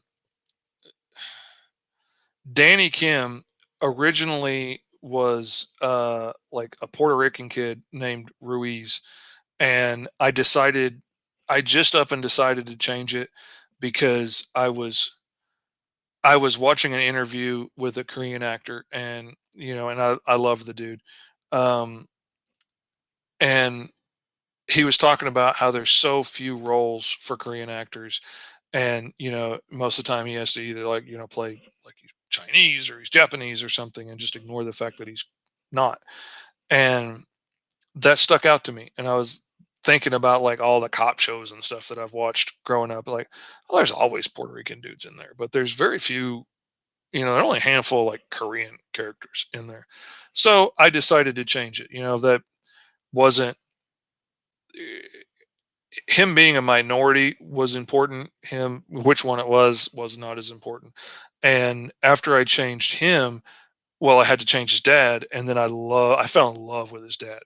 The Sergeant Kim is my favorite character in there. Well, he's one of them, but like he's so mean and ornery, and he just has such a cool look to him now, and I love him. Um, Bellamy, I can't remember if I got Bellamy from the dream or like right after. She's gone through a whole lot of first names, and her first name hasn't been used yet.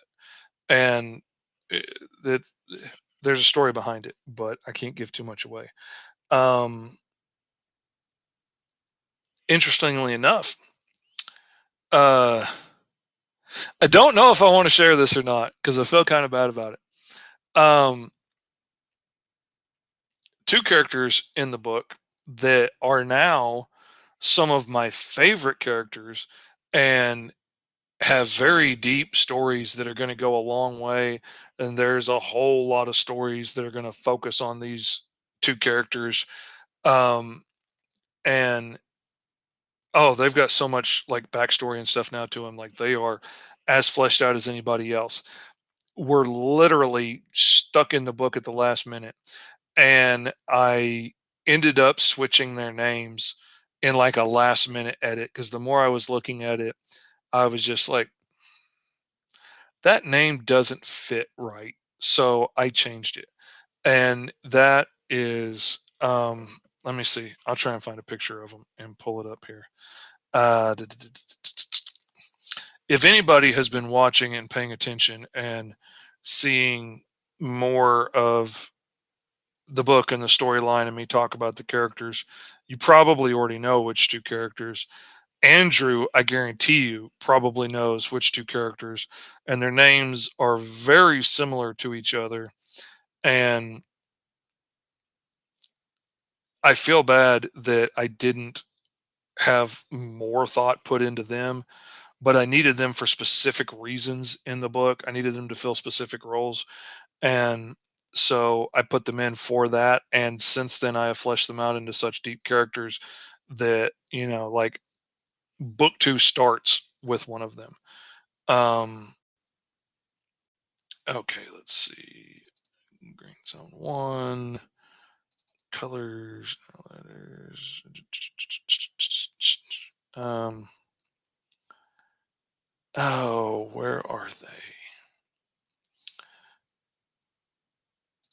Okay. And let me zoom in here. They are a team in the book, new officer, new trainee, and his training officer. And they are Brooks over here in the purple, and Boggs, who's got the grayish stony skin.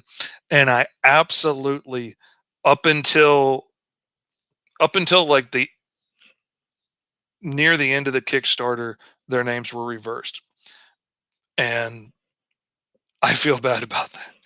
But it just hit me. I was like, Boggs isn't the right name for this dude, and it just, his personality isn't, sad and grumbly like, he was. The purple dude is like star of the high school football team, and all this came to me later. Like, all this came to me after I had filled the role that I needed him to fill, and and then he just extrapolates out to the rest of the book. But like, I had a very specific beat that I needed to hit with him, and Boggs just was not a good enough name for him. He needs a better name, so I changed it to Brooks. And I wanted their names to kind of rhyme, and even though they look very different, be kind of oh, I can't tell you two apart kind of thing. Your names are the similar. I can't tell which one's which. Um, Even though Brooks gets called Stubby a lot in the books because of something that happens that I'm not going to bore you with. Um, and Boggs just fits this lazy dude so much better than Brooks. Clean, babbling Brook does not address the sheer laziness of this dude. And so, yeah, I ended up changing their names at the last minute. And funny enough, and you real fans, I want you to take note of this, okay? I want you to remember this day. This day that we were an hour and 46 minutes into a single parent issue of Fivestar Fridays, and there were 4 of us online watching. I want you guys to remember this because you're going to think back about this later on. Boggs literally just got stuck in the book. Like, on the first panel he shows up in, I realized at the last second I needed a training officer to get stuck with Brooks, and for them to use the joke of him being stubby, and I needed to assign a training officer to him. So I literally drew Boggs on the spot and named him, and then I ended up changing the name. So you guys are the only people that know that besides me. He literally showed up on that page, and I'm telling you, probably 5 years from now, you're going to think back over everything that's happened with this dude, and you're going to be amazed that he just showed up on the page just just because I needed a training officer.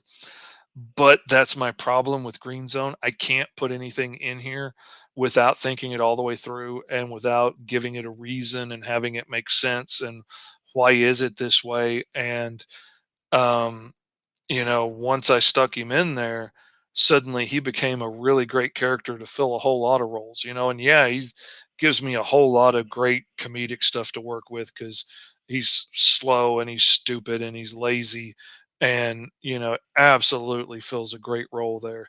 But the times you see him take stuff seriously, you're going to realize there's a whole set of layers to this dude that you've never seen before. And like, when something matters, there ain't no lazy in this boy anymore. So that's just a special little shout out for you guys that only y'all know. Good deal. I'm glad you like those 2 guys. I love them. Like, this whole bit in the story, everything that happens in the first issue with them just came about because I had introduced them so I could hit a specific beat with Brooks. And so, like, after I hit that beat, like, I can't just erase this character. I just stuck him in here. And so all the fun stuff that happens with them later on is all just spun naturally out of that. Um, who is your cameo character's training officer? That's a good question. That is a good question because another little secret I will give you, Andrew, because like you're paying attention, and Andrew's already gotten to read the books. Again, he was at Ranger Stop and Pop. I got it, and got his books in person from the Michael Watson, and so he's already read through it. But originally, the character that I had stuck in that lineup was going to go on to fill a rather sinister role down the line in the story. And then all of a sudden, I decided at the last minute that I wanted to add a chance to, stick fans in there and let people get cameos in the book. And so I replaced him, which, like, you got the surprise when you opened your book that you're actually in there twice. I didn't tell you about it because, like, you're there once and then all of a sudden this other dude shows up. Well, I had to replace him again. And so I replaced him with you. I don't think I'm going to have you fill the same sinister role that that guy was going to do. Those parts have been moved on to other characters.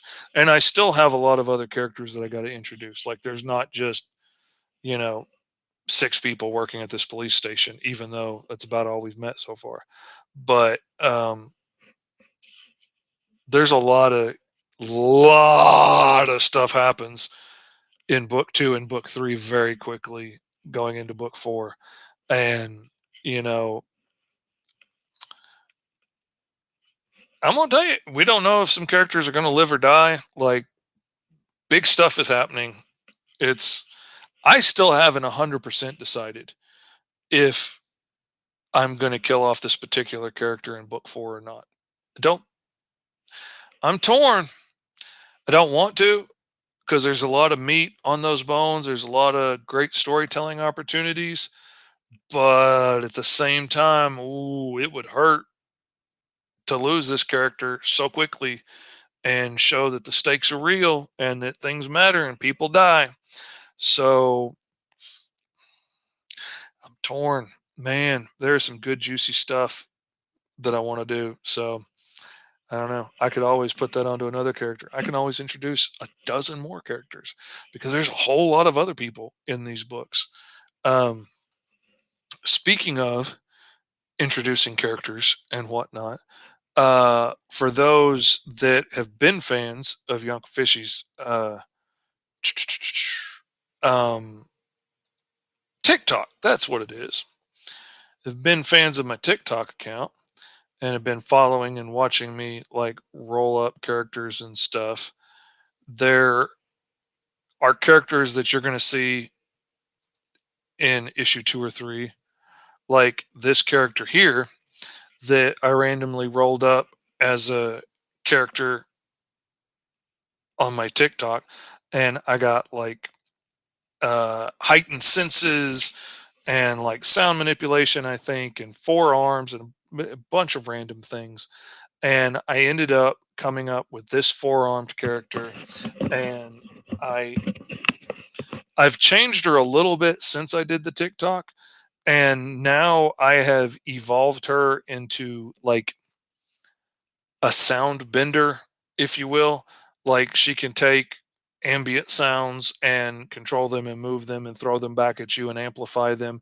She can, like clap her hands and create a sound and then build that up like you might build up, an energy attack or, an ice blast from Sub Zero or something, and throw it back at you. But she's deaf, but she can use her hands and stuff to feel vibrations and hear what people are saying. And she knows sign language and all this stuff. And when I decided that I was going to stick her in the book, well, she needed a place to go in. And so a lot of characters very suddenly changed because I'm like, well, if she's going to be in there, and I specifically wanted to design her to be Filipina because my older 2 boys are Filipino, and just wanted a little more representation out there for Filipino kids. So why not make them gangsters? I didn't really think it through that well, but anyway, so the gang that runs Virgil's block, I figured, well, if she's going to be in there, then I'm going to make her a cousin, and it's going to be, a Filipino gang that runs his block. And then the boss of the block became a different character because, the guy I had designed was, I think, Mexican or something. And so I scrapped that character and I'll use him for something else.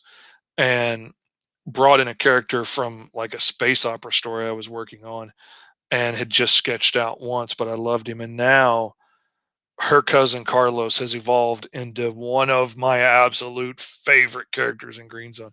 I know I say that a lot. Oh my God, Carlos is so much fun to draw. And you'll see more of him as the Kickstarter comes. But he is the most original gangster I've ever seen in my entire life. He is unabashedly who he is. And that's one of the things I love about him. Like, he's not worried about looking hard to, scare off other gangsters and stuff. Um, let's see. Their Virgil's name, I think of the wrestler Million Dollar Man, Ted DiBiase's associate Virgil. That's a deep pull, man. That is a deep pull. Awesome. I like it. Yeah, good deal. Let's see. Okay, we talked about that one already. Let's see. Oh yeah, I absolutely want to do more of the rolling up characters. I've only just now started doing TikToks again since the end of the Kickstarter campaign. I was so emotionally and physically wiped out after the campaign because I was doing, like 2 or 3 interviews a day some days and trying to get work done and trying to, keep making posts to get people's attention on the Kickstarter. I was wiped out when it was done. And then I got COVID shortly after that. And since COVID, I've had like one illness after another. It really messed me up. And like to the point I've just had to like go to the doctor and like learn new ways to eat and stuff so that I can learn how to digest my food. Has been rough. Um, so I was pretty knocked out and I was like, well, I'll wait until the books are about ready to go out, and then I'll start doing TikToks again. And be like, hey, the book's fixing to come out, and get ready for the next Kickstarter. And unfortunately, that was too easy of an excuse to use, and it's been a minute since we've been waiting on the books, and we've all been waiting. And so I hadn't done another TikTok, and so I just now started doing some again, making myself get back out there. Oh, that's an interesting question. What character from either Marvel or DC have you had trouble sketching? Little J Man from Illinois is full of the questions today. Thank you, Little J Man. I have never, I've done a lot of drawings of Wolverine. I have never done a drawing of Wolverine I'm really happy with in his face. I mean, the body's a husky body with claws. The costume's easy enough to draw. I have never drawn Logan's face and head and hair in a way that I was really happy with. Like Mark Texiera just set the bar so high for me personally when he was doing Wolverine. And Wolverine looked like Logan looked so realistic and yet so feral and monstrous at times. Before he went like no nose crazy feral later on. But like he looked like a wild man, and he looked like a dude that you could see walking down the street, and his hair looked wild but not absolutely ridiculous. And oh, what's his name? When they did the series in, what was it, Marvel Universe or whatever, like it had the Wolverine story and then it had a B story with it, and it was an amazing one where we get the like Wolverine with the helmet and all the gear. That artist, you know who I'm talking about. That artist, um, he killed it with the hair. Like to me, that looked like thick, wild, messy hair that could actually pull that off and be realistic. Let's see. Little Tony Clapper from Cincinnati said, officially on by himself, so it'll be the longest episode of Five Star Fridays. You've got that right, little Tony. Absolutely will be. Let's see here. What do we have? Oh, sexy little Kobe Lee from Valonia, Arkansas is replying to Tony Clapper saying, "That's what I was thinking. That's what she said." And let's see here. Little Tony Clapper says, "In history." Being as sexy little Kobe Lee is often watching the show, that probably means I should stop my 2-hour episode of Five Star Fridays and go give her a little snuggling. Probably. So let's see. What's this one say? Oh, dude. You met Mark Texier a bunch of times at Wizard Chicago. He's an awesome dude, but can't say that about his lady manager. Oh, yeah. Well, some of those managers hard asses, but they got to be. Like, I was just talking with my daughter today. Like, I was like, the meanest, orneriest teachers at school always got the best results out of me. They're not going to take any crap, so I didn't bother giving them any. And I always got better grades in the classes with the hard ass. So yeah, I'm not going to say anything. He may need that. He may need that to hit his deadlines and whatnot with the show. Um, oh, correction, boys and girls. Little Kobe Lee is still in Conway. So I got a few minutes to visit before little hot mama, hotcakes, as she's known around these parts, shows up. So anybody else got a question last minute before I have to get off of here before my wife gets home?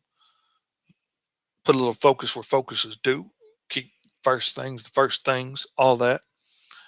There been some really great questions about Green Zone. I really appreciate it, guys. It's been a lot of fun to talk about. It's been a lot of fun to deep dive in and share some of the background stories that like only Kobe and the kids have heard up until this point.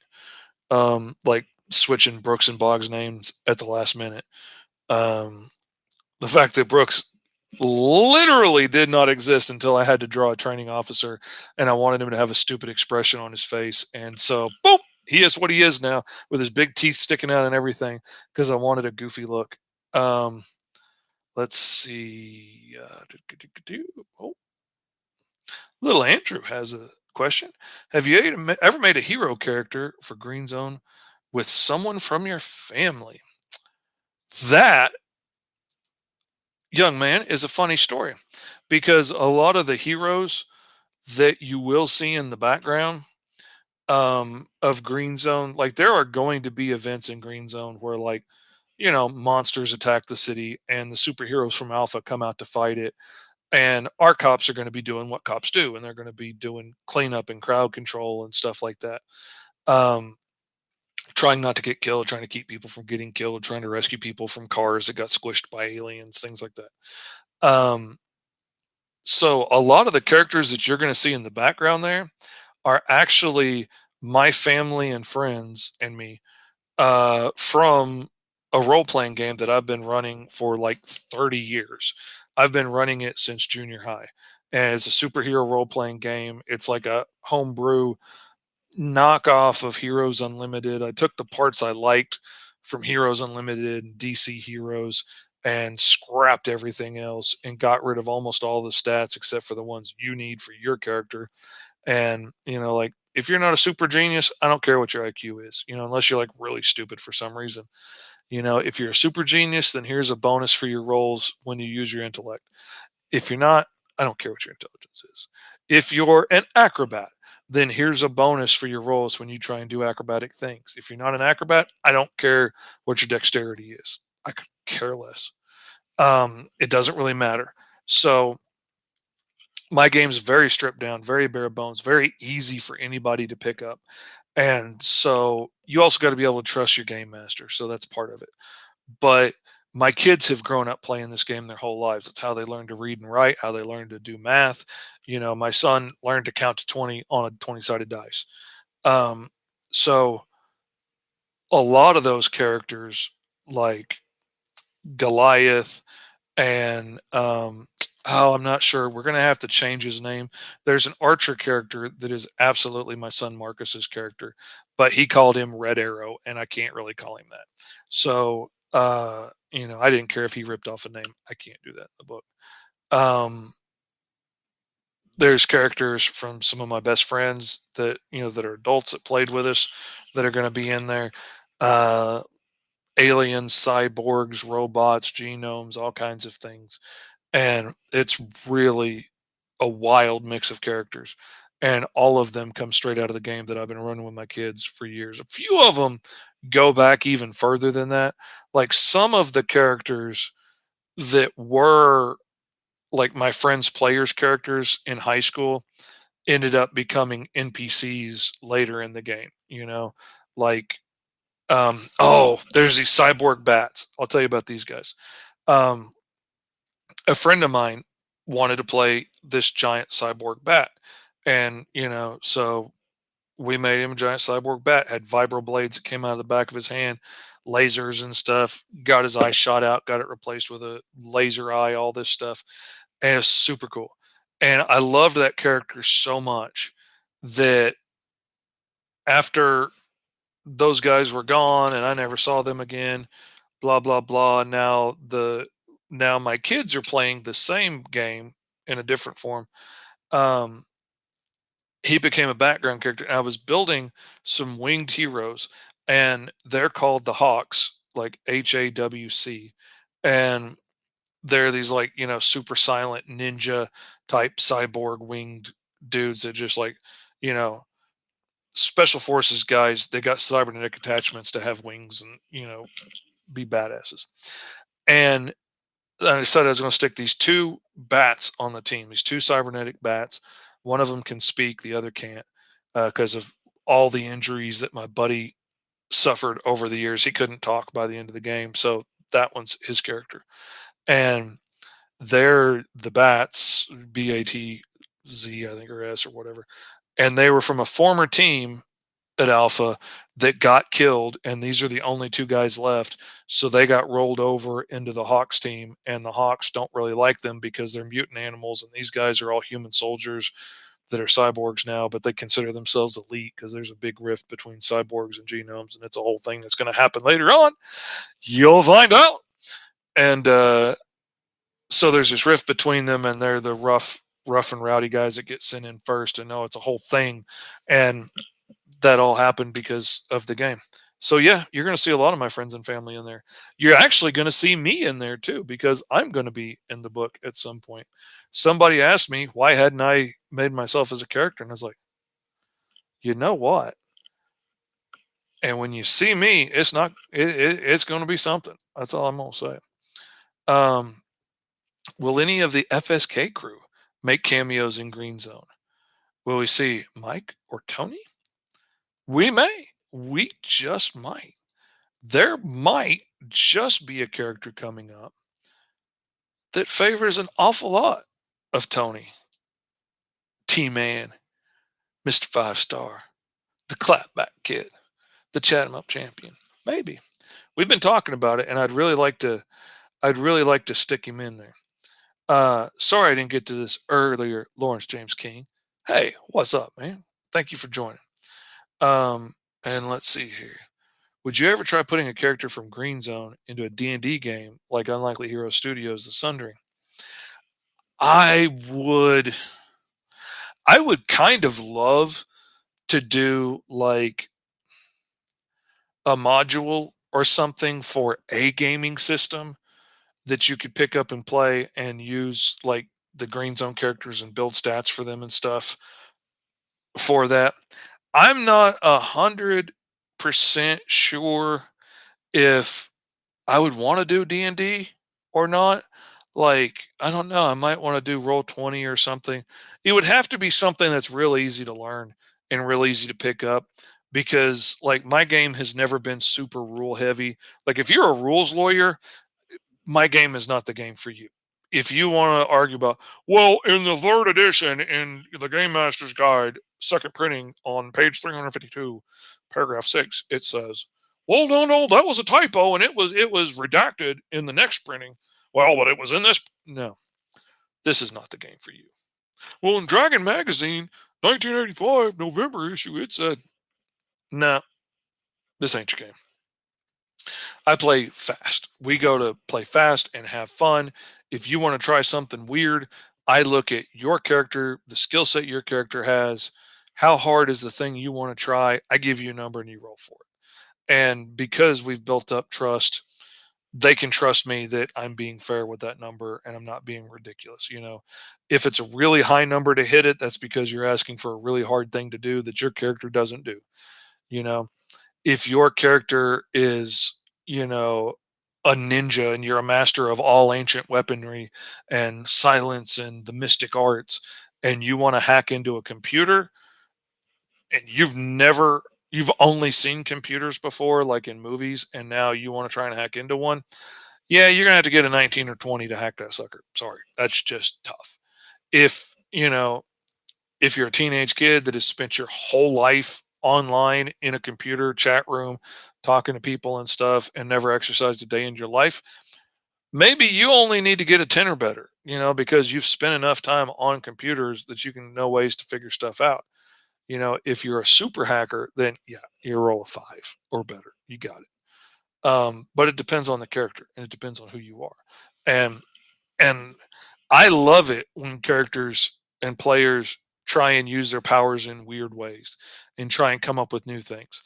And I will always give you a shot. And it might be a hard roll the first time to see if it works, but if it does work, that's going to get easier and easier and easier until it becomes like one of any of your other normal abilities that you have. Like my son had a character that had ice powers, but he really wanted to be a speedster, but that wasn't what he rolled. And for whatever reason, he wanted to stick to what he rolled. I would have let him pick being a speedster, but he wanted to stick to what he rolled because that was fair. But he else rolled, and but he still wanted to be a speedster. So he tried to use his ice powers to slide across the ground like an ice skater, sort of like Frozone later on did in The Incredibles, and he rolled for it and he nailed it. So pretty soon, one of his main powers is zipping down the street, on a thin sheet of ice that he throws out under each foot as he's going. And he wanted to climb buildings like Spider-Man. So I gave him a shot. He had to get like an 18 or something to make it work the first time. And so he leapt from one building and froze himself to the side of the building and stuck. And a few missed rolls, a few really good rolls, and by the time he got to the bottom of the building, he made it down in one piece and had a new ability where he could climb walls like Spider-Man by freezing his fingertips and stuff to the wall. So, like, I'll let you do just about anything you want to try and do, and we'll just see how it goes from there. But like, I think D&D has so many rules and stuff now and so many layers to the way the game mechanics go that I think it's too slow and sluggish for the way this game works. You need to have the freedom to do weird stuff. Um, Sexy little Colby Lee from Conway says, I think we need Derek and Ryan. I tried to get Derek on the show, little Colby Lee. I tried to get him on. I sent Ryan a link and Ryan ignored me. Ryan has commented in the chats left and right, but he could not be bothered to click on the link and come in and share with us. I'm thinking he may be on the road still. So we'll go. Like, for instance, one of the funniest things that ever happened in my role playing game. Okay, my son's an expert archer. He's a master of all weapons, but he likes to focus on archery because that's fun. And he likes to challenge the guys in the lab to make him crazy, ridiculous trick arrows. And so he digs it. So okay, fine. It could be any weapon. He's basically like, Bullseye mixed with Batman or Deathstroke. Like, he's a great fighter, but he's really good with weapons and ancient weapons and modern weapons. But he loves this bow. So they have a villain team that they accidentally ticked off one day and become their like ultimate foes. And it's a bunch of dog themed characters called the Wolf Pack. And some of them are mutants, some of them are experiments. One of them's an alien that just kind of sort of happens to look like a dog. One of them's a cyborg werewolf, like weird group. But one of them is a mutant fox who is an archer as well. And she's just a little bit better than Marcus. I bumped all her stats up just a little bit higher. And no matter how high his stats go, her stats are always a few points higher because she's working out too. And she's not just sitting around. Um, because he needs somebody to really challenge him because he was big on his high horse. And his bonus got so high to hit so quickly. And he had so many attacks for a long time there that he could just end battles in one turn. Like for a while there, he had like 6 attacks per round because he was so fast with his bow, and he just and he had like plus 15 to hit, which is great when you're going up against characters, that you've got to roll like over 30 to hit on a 20-sided dice. When you're going after thugs and gangsters, that's pretty unfair. So, um, so I needed to settle his hash. So I bring in Scarlet, who ends up for some reason getting dubbed Harriet Tubman, and I don't even remember why. I don't remember if I made a joke or if they did, but her name became Harriet Tubman. And they get into an arrow fight, and they're shooting at each other. A couple of times they shoot each other's arrows out of the air, like mid strike, halfway between them. She's like up on a wall on a building, and he's down in an alley. And he loves his foam arrows, and they hit you and they go off with this expanding foam that glues you to the spot. And he loves that. He loves to stick you into one place, and then you can't dodge anymore and all this stuff. And oh, he loves that. So it's one of his favorite weapons. So he shoots his foam arrow at her, and her skills are so high. She's so good at what she's doing. I rolled to parry and nailed it. So this arrow's coming in, and she just grabs it out of the air, puts it in her bow, and shoots it back at him. And he's like, "What the hell, man?" And I was like, "Hey, dude, she tried it. She nailed it. She got like a 19 or something on that roll to parry." So like, yeah, she absolutely snags it out of the air, shoots it back at him. So he tries to parry it, and he gets like a 19 or something, and just snags it out of the air back into his bow, shoots it back at her. And I'm like, oh damn, this is over. She's done for. So she tries to parry it again. Natural freaking 20, baby. So she snags that sucker out of the air, whoop, and boom, nails him for double damage. Just glues his butt to the ground. Like it foams all the way up to like the neck on his suit, and he's just nailed to the ground. And he's like, "Okay, I'm going to use this weapon." Like, you can't. Your hands are glued to the ground separately. You can't move them. "All right, I'm going to use this." "Yeah, you can't. That won't work. It's on your belt." "I'm going to use my lock picks." "Your lock picks are in your belt. You can't get either one of your hands to your belt." "I'm going to use my acid arrow, which is in your quiver on your back, and you can't get either one of your hands to that." I'm gonna, and he just starts going down his character sheet looking for anything that he can do, and I'm just laughing because there's not a damn thing he can do, right? Like he is glued up to his freaking neck. And he is like, yeah, oh, I got escape artist. I'm gonna roll for escape artist. And I was like, dude, okay. And it's a percentile roll. And so I was like, all right, fine, roll percentile, see if you can escape. What are you going to do? Escape out of the neck hole of your super suit? And he rolls an absolute freaking perfect roll. He freaking nailed his roll for that, natural 20, as it were. And I was like, I'll be damned. I gave him the chance, and he nailed the roll. I can't not let him succeed. I mean, he got a perfect roll on it. So I was like, okay, slowly but surely, you managed to wiggle yourself out the neck hole of your suit without getting yourself glued to the expanding pile of foam. And now you are standing in the alley, butt naked, in your BVDs, with all of your weaponry glued to the ground in this giant pile of foam. What are you going to do? And he's like, all right, I'm just going to wait for her to shoot at me.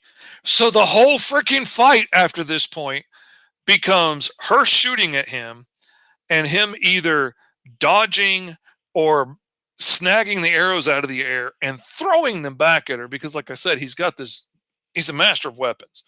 He doesn't need the bow to throw it. He just needs the bow to get it further. So he's throwing like explosive arrows back at her and stuff, dodging acid arrows because he doesn't want to accidentally miss. And he lost a hand to rolling a 1 with an acid arrow once. And so they have this amazing fight in his underwear in an alley, and he ends up like he didn't win, but he chased her off. Like it got bad enough that she wasn't willing to risk it. And she took off. And he tried to take off after her, but without any of his weapons, like scaling that wall suddenly became a lot harder. And oh my God, that's the kind of weird stuff that you get to do in my game when you just try random crap and you roll and you get a great roll. And sometimes you try something cool and you roll a 1 and you melt your hand off with an acid arrow and you have to get a cybernetic hand. So, and then every time you use your stupid EMP arrows that you love so much, your hand quits working. So, it gives and it takes, but it's a lot of fun system. So if I ever did do a module, I'd like to do it, but it would have to be for a very simplified system. And honestly, like I've thought many times about writing this out as a role-playing book and, write it out as my own little game system and try and sell it. Role-playing games do really good on Kickstarter, but it is so dependent on my imagination and stuff. Like that's why we have so many rules in these things for people that don't know what to do in this situation. Well, here's a rule that'll handle that. Well, what happens, if the door is not wood but it's actually steel? What happens if, they want to try and backhand you on their way out of the room? What happens if so they make rules to cover that, and then it becomes very clogged down and heavy. And I'll just tell you, like, no, you don't have time to do that. There's you can go out the door. Excuse me. You can run out the door. Or you can take a shot at him. One or the other. What are you going to do? Or yeah, you just happen to get a chance to slap him in the back of the head and run out the door before he gets you. Whatever. It's very easy breezy, beautiful cover girl because I'm doing it myself. I think I might hear my wife in the other room, and my throat is very dry. Thank you guys for hanging out with me for nearly 2.5 hours and listening to me talk about Green Zone. I'm sorry I didn't get more drawn done, but I did have a lot of fun with you guys for what I was afraid was going to be 15 minutes of awkwardly talking to the camera. What do you know? Mr. Fish won't shut up when he's on camera, huh, Tony? Okay. I love you guys. Peace out. Have a wonderful weekend. Be a 5-star version of yourself. Encouraging things Tony always says. I love you guys. Have fun and peace out, yo.